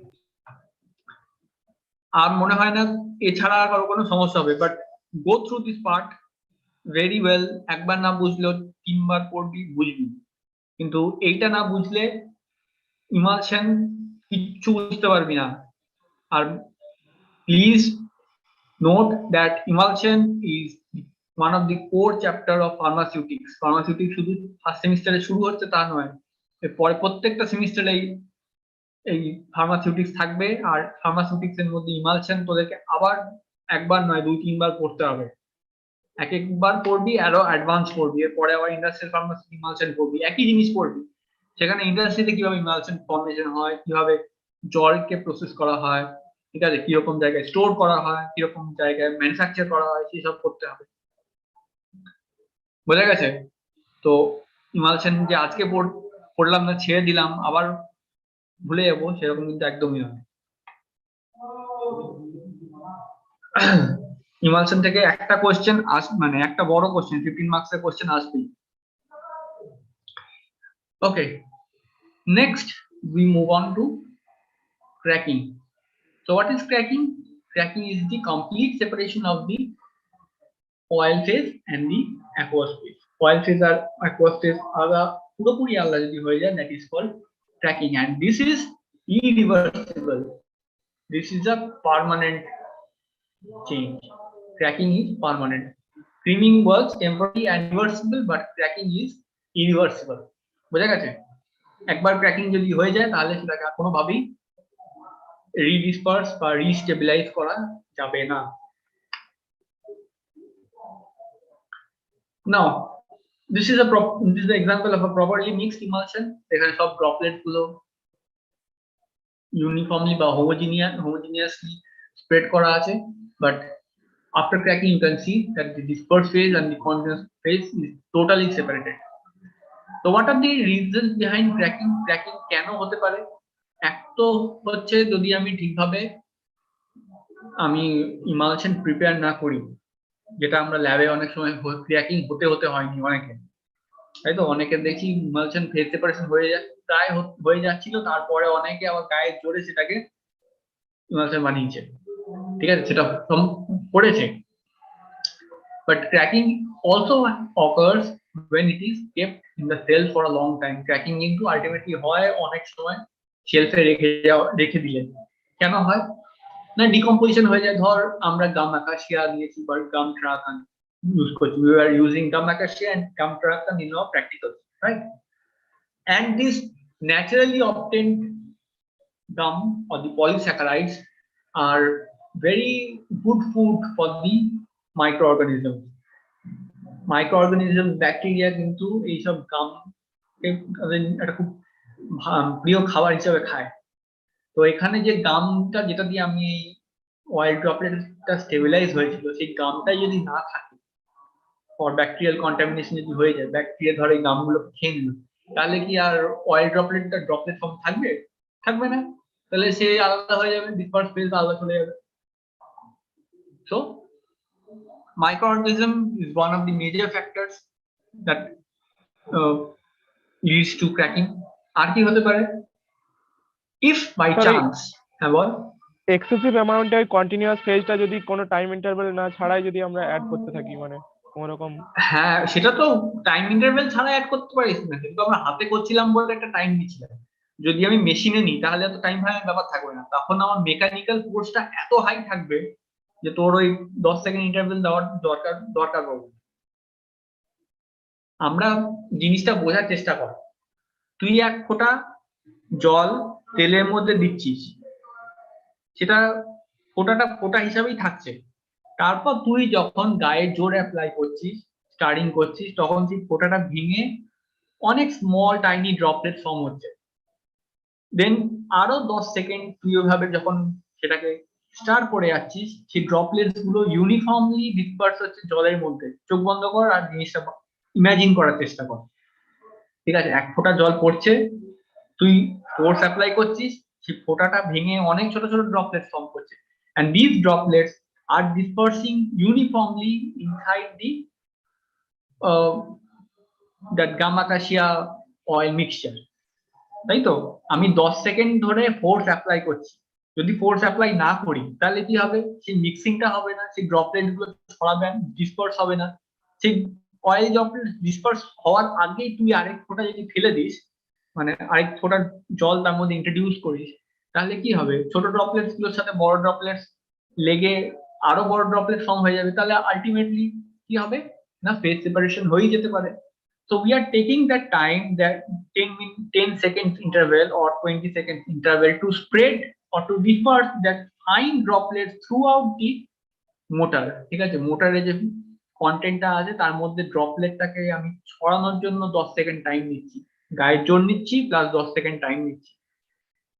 বোঝা গেল? এটা ওই মোটরের মধ্যে কি হচ্ছে সেটা মাইন্ডে ইমাজিন করার চেষ্টা করো। But when you are applying a mechanical force, মানে অ্যাকচুয়ালি কোনো মেশিনের থ্রু করছিস, তাহলে সেখানে অনেক হাই ফোর্স থাকে, অনেক হাই স্পিডে স্টার্টিং হয়। তোর এই 10 সেকেন্ডটা নেওয়ার কোনো দরকার পড়বে বলে মনে হয় না। বুঝলি? ওকে স্যার, মানে ইন্ডাস্ট্রিতে তো, ইন্ডাস্ট্রিতে হোক বা তুই ল্যাবেই ধর কোনো অ্যাপারেটাস ইউজ করছিস, তুই তো হোমোজিনাইজার মেশিন ইউজ করছিস, ঠিক আছে? হ্যাঁ, এবার হোমোজিনাইজার মেশিনের স্পিড হচ্ছে স্পিডে 10,000 টায়ার rpm, হবে তো। 10,000 rpm, 14,000 rpm, মানে 1 মিনিটে 14,000 বার ঘোরে। তোর হাত কোথায় আরপিএম আর ওই হোমোজিনাইজার কোথায়? ও 10 সেকেন্ডে কোনো, তুই ওখানে 1 ফোঁটা কেন, তুই ওখানে 1 ml করে দিবি। হ্যাঁ, okay, so what are the other reasons? Sir আরেকবার বলছেন মাইক্রো অর্গানিজম, ওই তো মাইক্রো, কি বললাম, এই ড্রপলেটস গুলো স্টেবিলাইজ করেছে কে? গাম আকাশিয়া গাম ট্রাকান্ট। এখানে গাম আকাশিয়া গাম ট্রাকান্ট আছে বলেই তো ড্রপলেট ফর্মে আছে, তাই তো? তো ইয়ার this is the interface. The interface means this is the boundary between the oil and water. এই বাউন্ডারির মধ্যে গামটা এইভাবে লেগে আছে, and because of this gum the droplet is present as the droplet. এই গামটা যদি না থাকতো তাহলে ড্রপলেটটা আর এই ড্রপলেট ফর্মে থাকতো না, সেটা ডিসপার্স ফর্ম হয়ে যায়। এবারে নাও থিঙ্ক, ভাবার চেষ্টা কর, একটা ব্যাকটেরিয়া আসলো, এসে এই গামটা খেয়ে নিল, তাহলে কি আর ড্রপলেটটা থাকবে? থাকবে না তো। কি হবে, ডিসপার্স ফেজ আলাদা হয়ে যাবে। আর গাম তো আগেই বলেছি মাইক্রো অর্গানিজমের জন্য খুব ভালো খাবার, বুঝেছিস? এই লাল যে আমি গাম ছবিটা আঁকার চেষ্টা করেছি, ধর এই লাল জায়গাটা না দিয়ে থাকে, ঠিক আছে, মানে গামটাকে যদি খেয়ে নেয়, প্রত্যেকটা ড্রপলেটের গায়ে গাম আছে, গামটাকে যদি ব্যাকটেরিয়া খেয়ে নেয় তাহলে কি আর ড্রপলেটটা থাকবে? বাউন্ডারিটা থাকবে না, বাউন্ডারিটাই থাকবে না। So another thing that leads to cracking is addition of oppositely charged emulsifying agents. ধর আমরা differently charged emulsifying agent use করেছি, there was the anionic, এখানে তো ছিল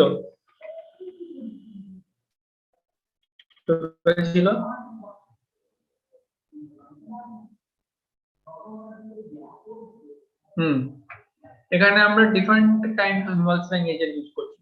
there was the anionic, there was the cationic, there is non-anionic kind of emulsifying agent. এবারে ধর আমি একটা ইমালশন বানিয়েছি, we have prepared an emulsion using the anionic emulsifying agent. Example কি? ধর সোডিয়াম লরাইল সালফেট, SLS। ওকে, একটা ভালো emulsion বানিয়েছি using SLS। Now by accident another person is add আরেকটা ধর সেখানে ভুল করে ক্যাটায়নিক সালফেক্টেন্ট দিয়েছে, তাহলে কি হবে? anionic cationic surfactant, they will react and ultimately they will neutralize each other. তাহলে কি আর ইমালসিফাইং এজেন্ট বা সারফেক্টেন্টের অ্যাকশন থাকবে? অ্যানায়নিক সারফেক্টেন্টের অ্যাকশনটা কি আর থাকবে না? যদি করুন তো, কথাগুলো আপনার কাটা কাটা আসছে অনেক। অ্যাকশন না থাকে, then what will happen? The emulsion will crack. কথা কাটা কাটা আসছে? স্যার আসছিল। হ্যাঁ স্যার, কথাগুলো কাটা কাটা আসছে, একটু রিপিট করবেন স্যার। আচ্ছা, আরেকবার রিপিট করছি।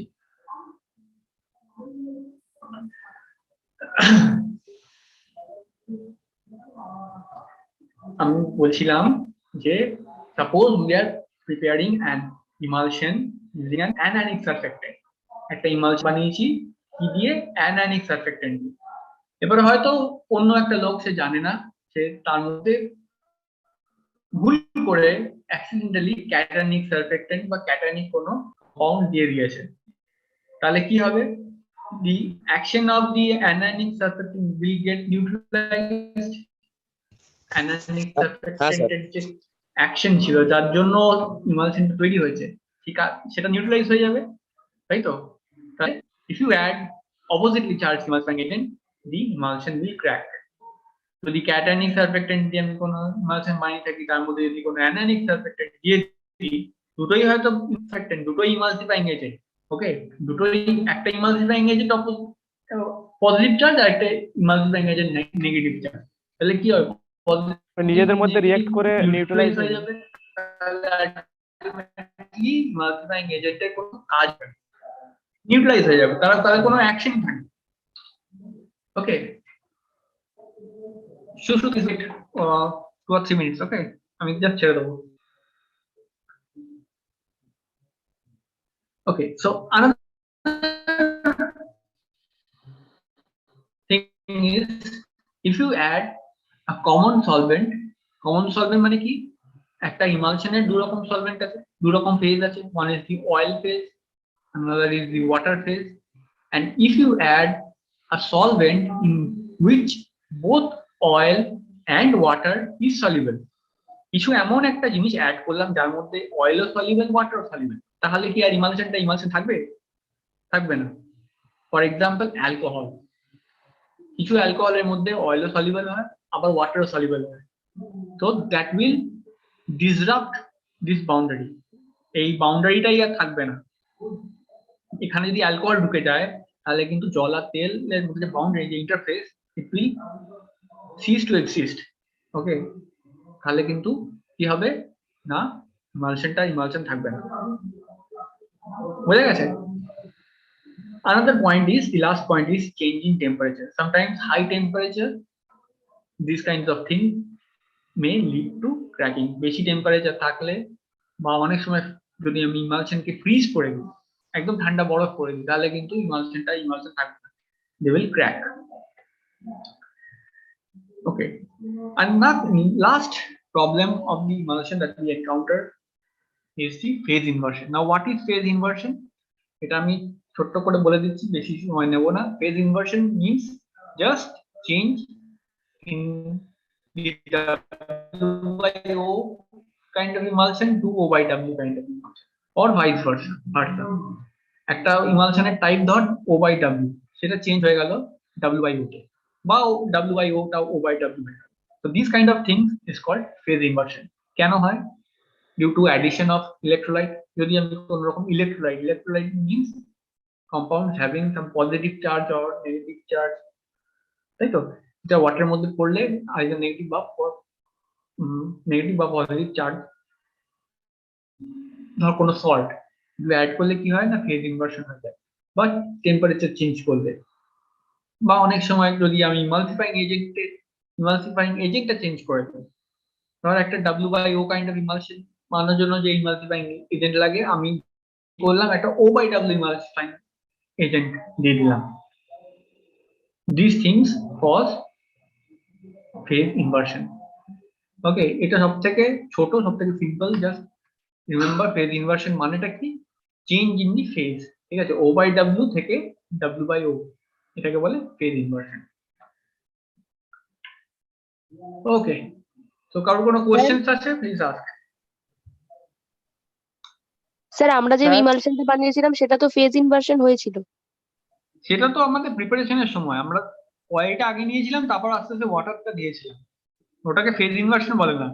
আমি যদি মানে রাখার সময় যদি রেখে দেওয়ার সময় যদি কোনো রকম ফেজ ইনভার্সন হয়, সেটাকে প্রবলেম হিসাবে আমরা ডেসক্রাইব করতে পারি। Okay sir. স্যার বল। স্যার এরকম হতে পারে আমরা ভ্যানিশিং ক্রিম তৈরি করতে গেলাম, কোল্ড ক্রিম হয়ে গেল, এই তো এরকম অয়েল ইন ওয়াটার থেকে ওয়াটার ইন হ্যাঁ অয়েল। হতে পারে, তোরা যদি ভুলভাল ইমালসিফাইং এজেন্ট ইউজ করিস তাহলেই হবে। তোরা যে ইমালসিফাইং এজেন্ট কিন্তু স্যার ইউজ করার কথা সেক্ষেত্রে তো সেটা যদি অ্যামাউন্টের উল্টো টাইপের স্যার, করিস তাহলে হবে। স্যার কিন্তু সেক্ষেত্রে তো অ্যামাউন্টের উপর ডিপেন্ড করবে তো, কারণ যেটা oil in water say water হ্যাঁ অ্যামাউন্ট বেশি সেটা হবে। এই তো দেখ সেকেন্ড পয়েন্ট তো বলেছি, change in the phase volume ratio. তো অয়েল ইন ওয়াটারের যে রেশিও, আমি ওখানে অয়েল ইন ওয়াটারের রেশিওটা চেঞ্জ করলাম, তাহলে ফেজ ইনভার্সন হবে। এই তো এই পয়েন্টটা, সেকেন্ড পয়েন্টটা।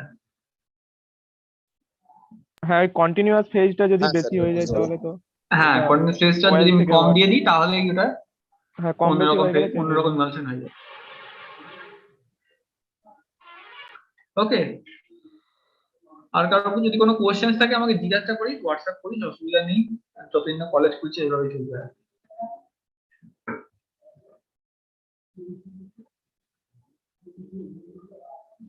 ওকে, Sushruta madam, what are you? Yes, sir.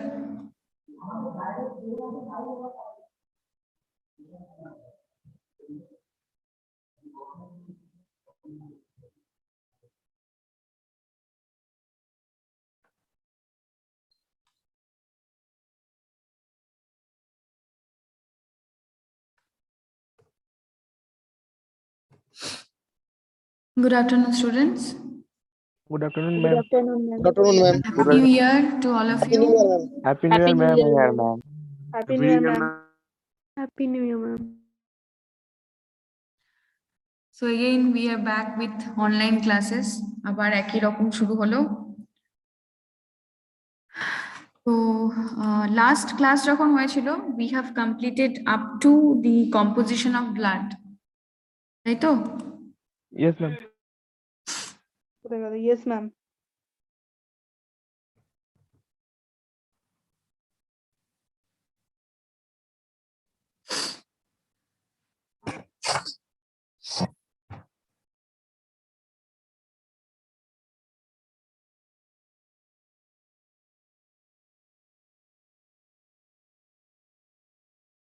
Do I need to repeat it or shall I continue with the next part? Repeat করতে হবে একবার? ম্যাম নেক্সট পার্টে যেতে পারেন। নেক্সট পার্টে চলে যাব। কে বলছে এটা? ম্যাম আমি শান্তনু দে। বাকিরা রিপিট করতে হবে? ম্যাম একবার ছোট্ট করে রিক্যাপ করে দিন। ছোট করে হ্যাঁ ম্যাম, recap একবার করতে হবে। রিক্যাপটা করুন। Okay, fine. So let's recap. So we have started blood. What is blood? Any idea? Ma'am Red fluid to the connective connective tissue. That is a tissue. fluid connective tissue. Fluid. So it is fluid connective tissue. Blood is a fluid connective tissue. And physiologically, if we look into blood, it transport nutrients like oxygen, heat, hormones, and some of the clotting factors. Blood is composed of clear, straw-colored, watery fluid called plasma. And in plasma, several other cell components are present or suspended. First point is blood is a fluid connective tissue or liquid connective tissue. আমরা connective tissues পড়েছি, tissues এর classification পড়েছি। তো সেই classification থেকে আমরা জানি what is connective tissue, and blood is it connecting all your body parts. Circulatory systems এর একটা main অংশ হলো blood. From the head to toe, it circulates. Blood is a fluid connective tissue. It transports very, very important nutrients like oxygen. All the cells of your body, it needs oxygen. That's why it's very important to have oxygen being circulated. Heat, hormones, and important clotting factors that are important for coagulation. Now, if we look into the composition of the blood is categorized into two main division.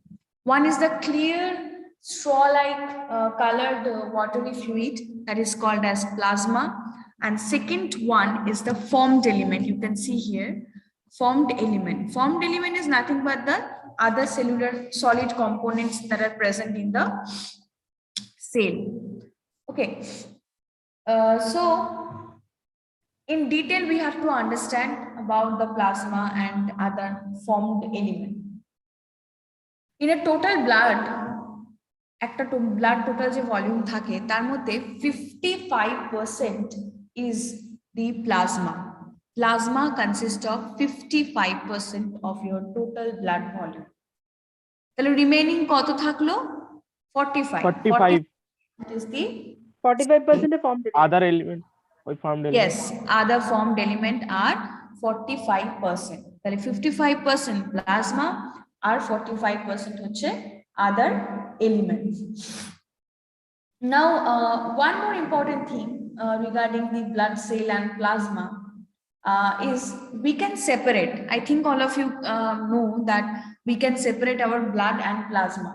Blood এবং ব্লাডের যে মানে formed elements বা ব্লাডের যে solid components থাকে বা সেলগুলো থাকে সেখান থেকে প্লাজমাকে আমরা আলাদা করতে পারি। কিভাবে পারি? Can anyone tell? Ma'am blood without blood corpuscles is called plasma, মানে এই ফর্মড এলিমেন্ট গুলো বাদ দিলে তো যেগুলো পড়ে থাকে। আমি সেটা বলিনি, আমি সেটা ব্লাড আর প্লাজমা আর সিরামের মধ্যে ডিফারেন্স বলার চেষ্টা করছি, সেটা নয়। আমি বলছি আমি যদি চাই যে প্লাজমা এবং ব্লাড সেলগুলোকে আলাদা করব, কিভাবে করব? যে প্রসেস সেন্ট্রিফিউগেশন বলে একটা প্রসেস থাকে, সেন্ট্রিফিউগেশন, ঠিক আছে? Blood cells and plasma can be separated by the process or called as centrifugation. It's a spinning like process, spinning, ঘোরা. Okay.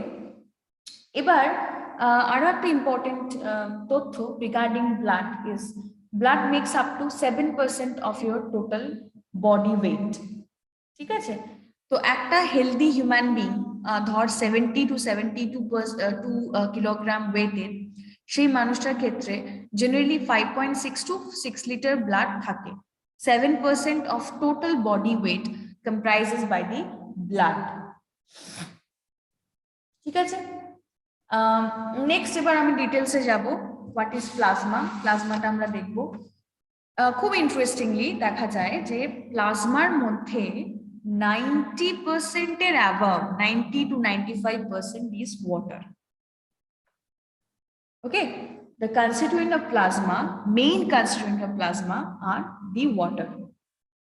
In water, some very important substances are dissolved and suspended.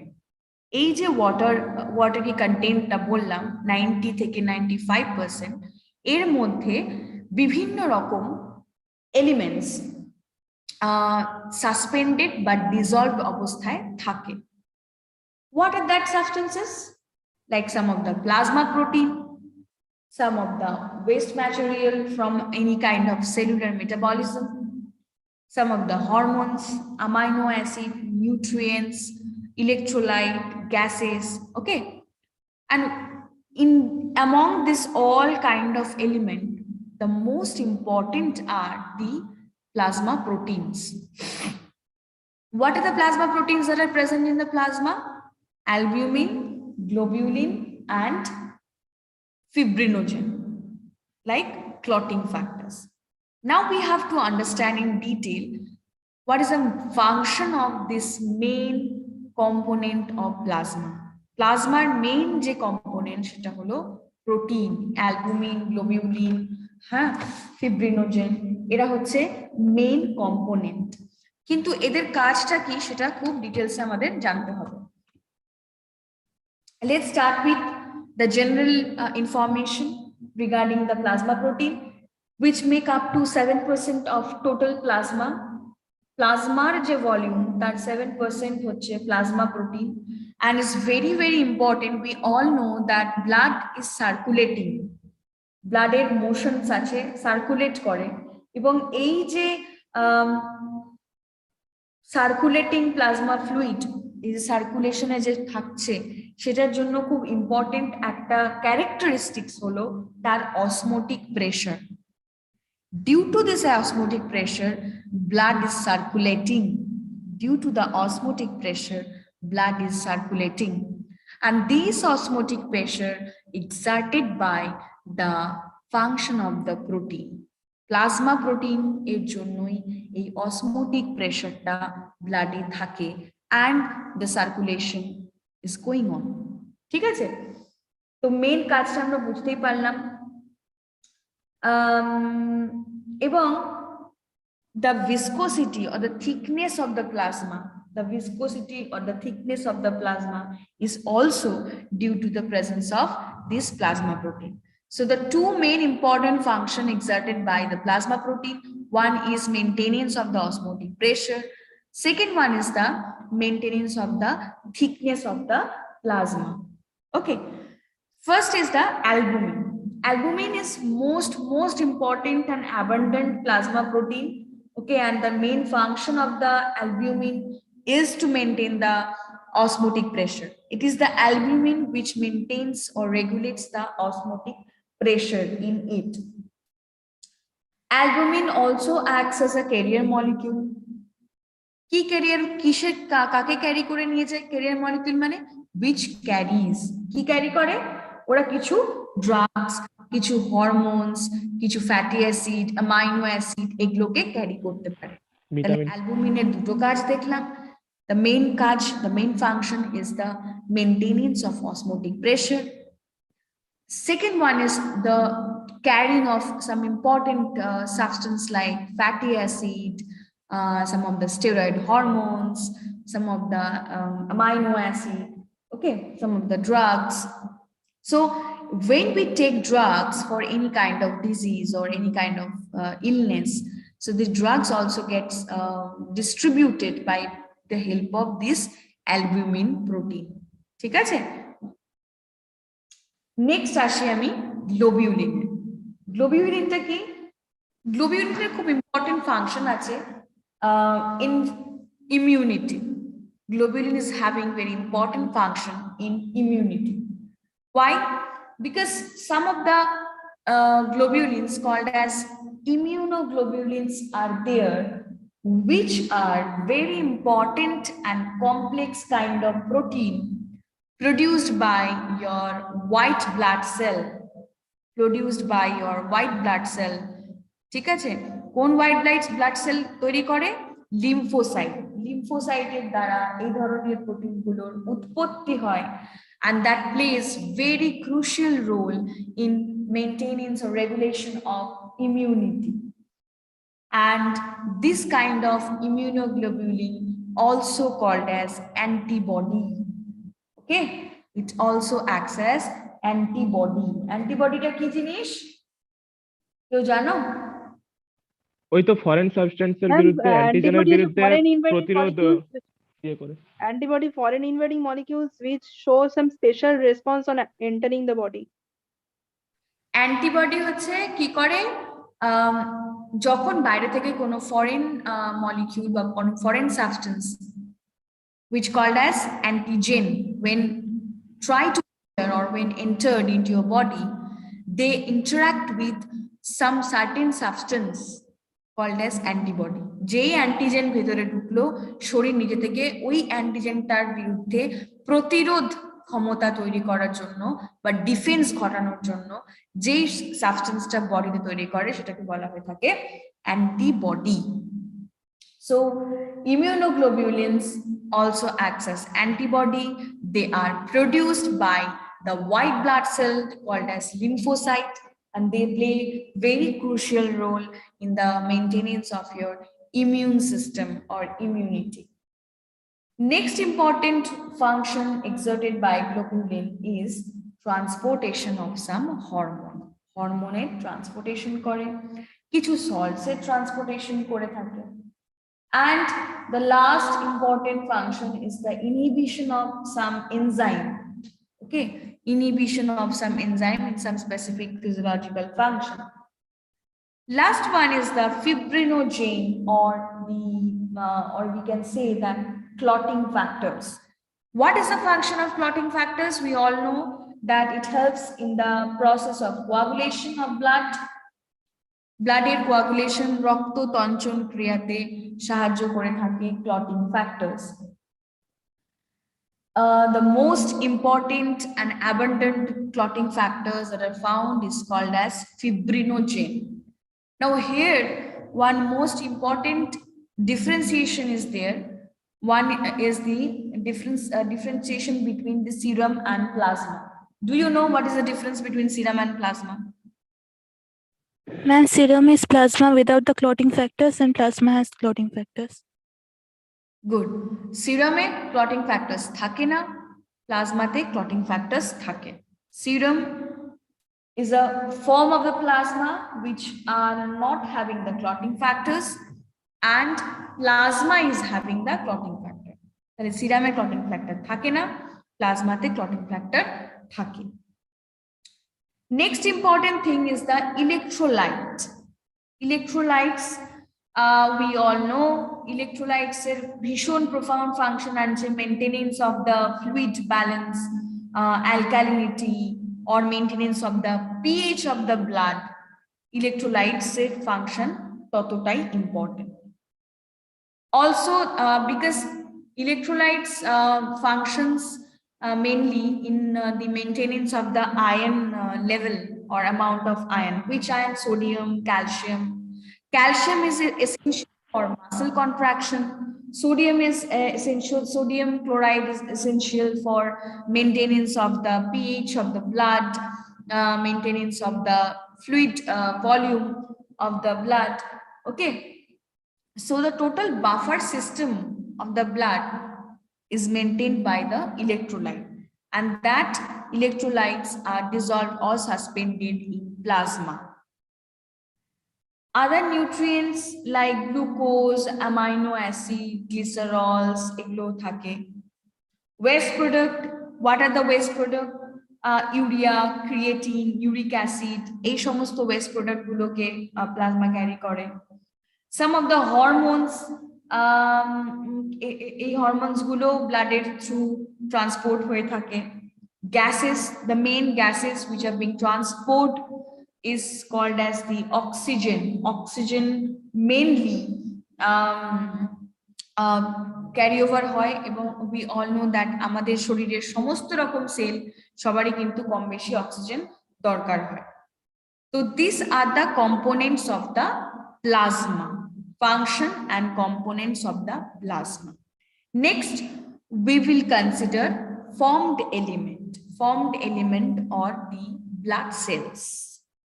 There are three types. One is the leukocyte or white blood cell. Another one is the erythrocyte or red blood cell. Third one is the platelet. Leukocytes again subclassified into two categories. One is the granulocyte, another one is the agranulocyte.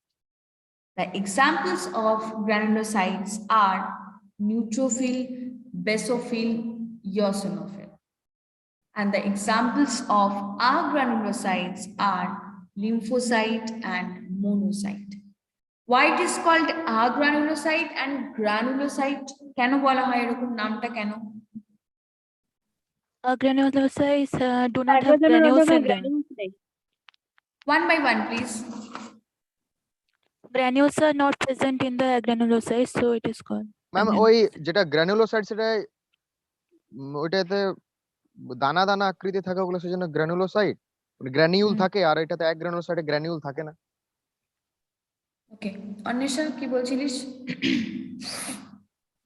Ma'am ওটাই বলছিলাম যে neutrophil, basophil, ইউসিনোফিলস এ granule structure থাকে, তাই জন্য গ্র্যানুলোসাইটস, আর এই দুটোতে অ্যাগ্রানুলোসাইটস কেননা structure মানে এগুলোতে কোনো গ্র্যানিউলস থাকে না, ওই দানা দানা থাকে। Right. Granules are absent. That's why it is called agranulocytes. A indicate the absence of the granules. Granulocytes R agranulocytes এর মধ্যে এটাই হলো difference. Just a minute. So these are things which I have already discussed.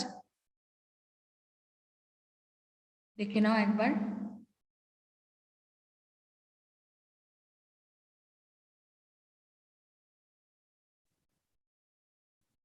Plasma আমি already বলে দিয়েছি, constitutes about 90 to 92% water. In plasma, many dissolved and suspended materials like proteins, inorganic salts, hormones are present. Plasma protein, it makes about 7% of total plasma. Okay. Next is they are responsible for osmotic pressure of the blood. Some of the important plasma proteins are albumin, globulin, clotting factors. Okay. So now in detail, cellular component of the blood. Cellular component of the blood. There are mainly 3 types of blood cell.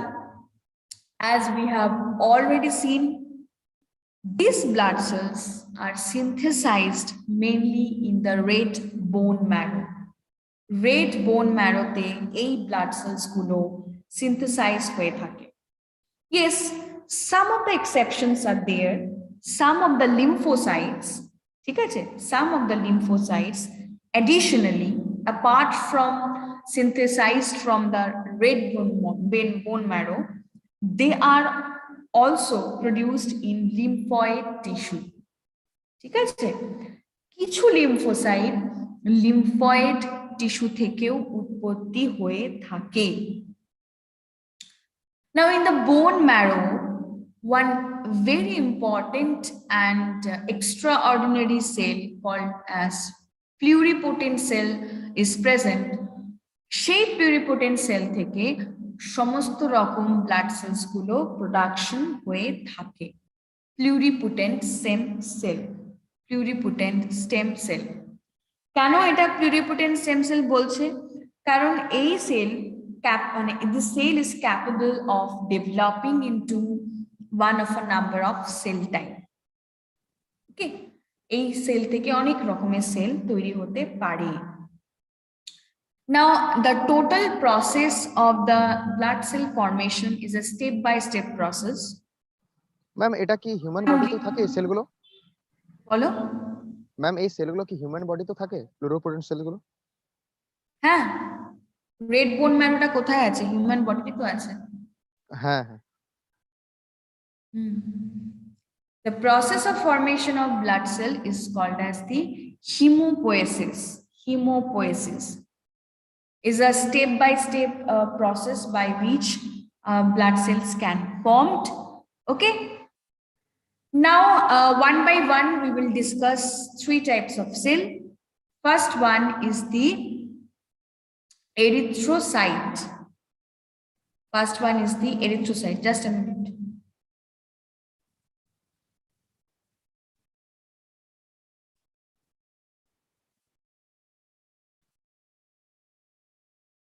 First one is the erythrocyte. কেউ বলতে পারবে erythrocyte কি বা কি সম্পর্কে কি জানো তোমরা? বলো দেখি। Ma'am, erythrocyte is red blood corpuscles. Nucleus absent. কি শান্তনু কি বললি? নিউক্লিয়াস অ্যাবসেন্ট থাকে। নিউক্লিয়াস থাকবে না, থাকবে না বললো, অ্যাবসেন্ট। আর Ma'am, it carries erythrocytes carry oxygen to the blood, and it also regulates the pH and osmotic pressure and temperature of the blood in his body. আর Biconcave shape. Biconcave shape থাকে। আর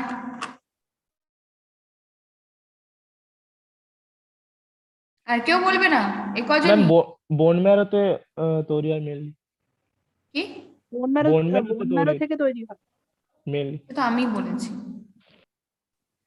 Okay, so erythrocytes also called as red blood cell. Total blood cell, in our total blood cell, 99% are the erythrocytes.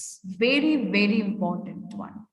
They are biconcave disc-like structure. Disc-এর মতো দেখতে হয়, with a diameter of 7 micrometer. ঠিক আছে? 7 μm. And their main function is to transport oxygen. Interestingly, they don't have nucleus in their cell, and You will be surprised to know that this kind of biconcave structure is responsible for their ability to transport oxygen. এই যে অক্সিজেনটাকে যে এরা transfer করতে পারছে, gaseous exchange প্রসেসটা যে অনেক বেশি এরিথ্রোসাইটে, এরিথ্রোসাইটেরই মেন ফাংশনটা হলো অক্সিজেনকে ট্রান্সপোর্ট করা। এই যে due to this kind of shape, biconcave shape, they have more surface area for this transportation or gaseous exchange. সেলের তে সারফেস এরিয়াটা অনেক বেশি পাচ্ছে due to this biconcavity shape of the erythrocyte. Okay, okay ma'am.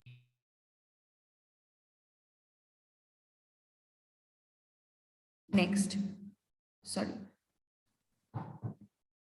okay, lifespan-টা আমি বলে দিই। Lifespan of the erythrocytes.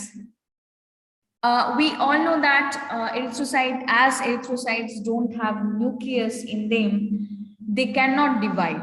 যদি কোনো সেলের নিউক্লিয়াস না থাকে তাহলে কি সে ডিভাইড করতে পারে? What do you think? No ma'am. পারে না। তো এর ক্ষেত্রেও তাই হয়, এরিথ্রোসাইটের ক্ষেত্রেও তাই হয়, as they don't have nucleus, they cannot divide. Instead of dividing, ওরা কি করে? They are continuously replaced by formation of new cell. Once a cell served their proper function, after certain period or after certain time or after performing all kind of function they should perform, the old cell will be replaced with the new cell. পুরনো সেলটা নতুন সেলের সাথে replace হয়, because there will be formation of new cell. এই যে new sell হয়, তৈরি হয়, এটা কতদিন পর পর হয়? 120. Your erythrocyte can live up to 120 days. After 120 days, there will be new formation of erythrocyte. The lifespan in the circulation or circulatory system, erythrocytal lifespan হচ্ছে 120 days.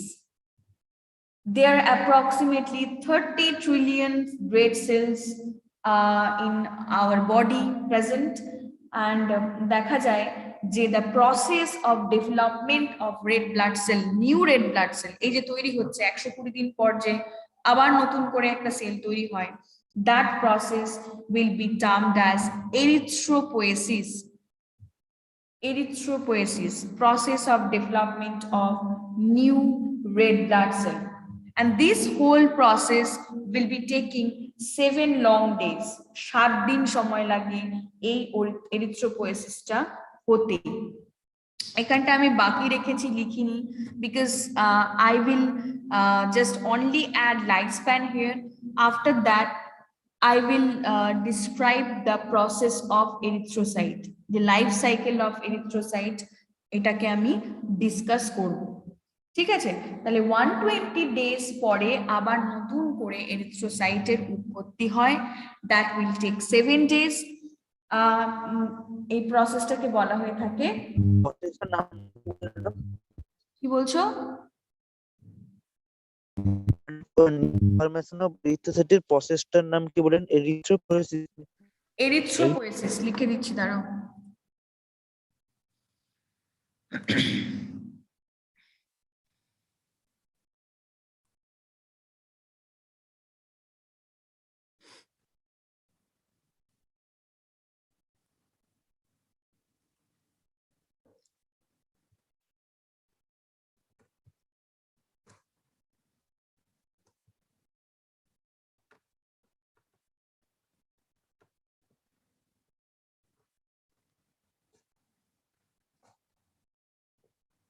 দেখো স্ক্রিনটা দেখো।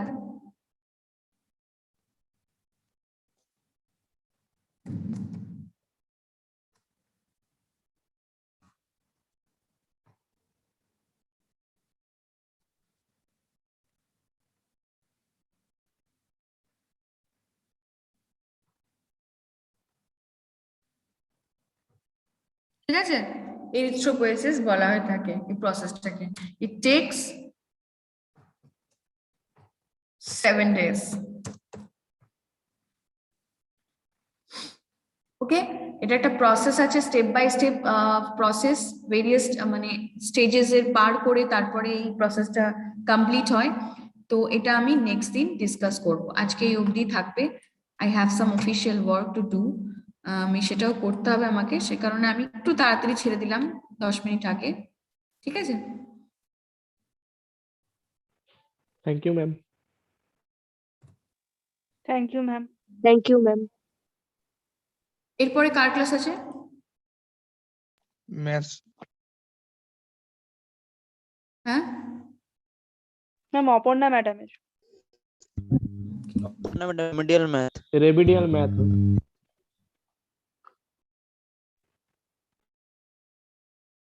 রিমেডিয়াল ম্যাথ,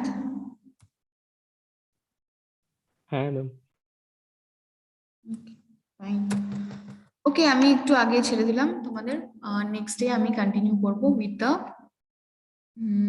এরিথ্রোপোয়েসিস প্রসেস, ঠিক আছে? বলো, till now do you have any question, any doubt? Ma'am আমাদের প্র্যাকটিক্যালটা তাহলে মানে কবে হবে? ওই আজকে তো একটা ছিল, হ্যাঁ মানে প্র্যাকটিক্যাল গুলো ভিডিও রেকর্ডেড দেখাবেন না, মানে আগে যেমন দেখাতেন ওরকম? হ্যাঁ, প্র্যাকটিক্যাল তো অনেকগুলো মেন প্র্যাকটিক্যাল গুলো তো আমাদের হয়ে গেছে, যেমন ক্লটিং টাইম, ব্লিডিং টাইম, ছটা সব হয়ে গেছে।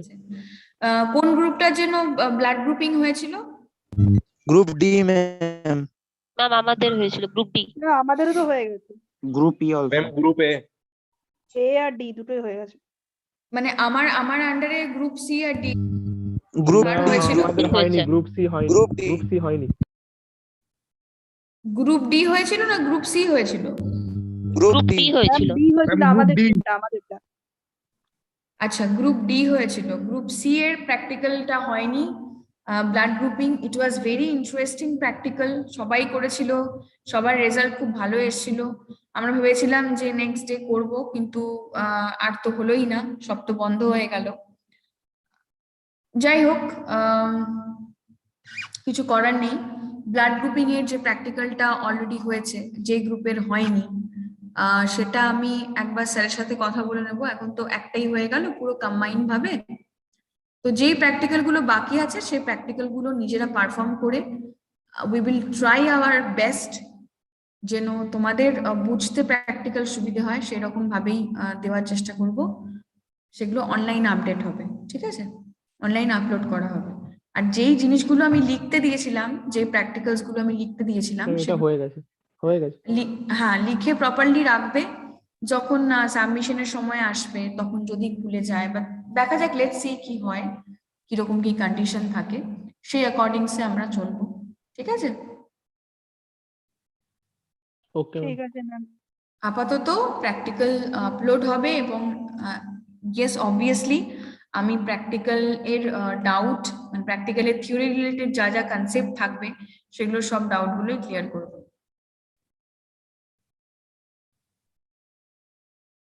Clear? Anything else you want to ask?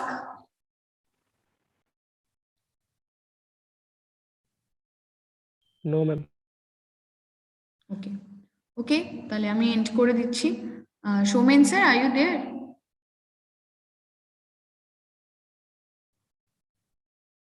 Okay, fine. So আমি এন্ড করছি, ঠিক আছে?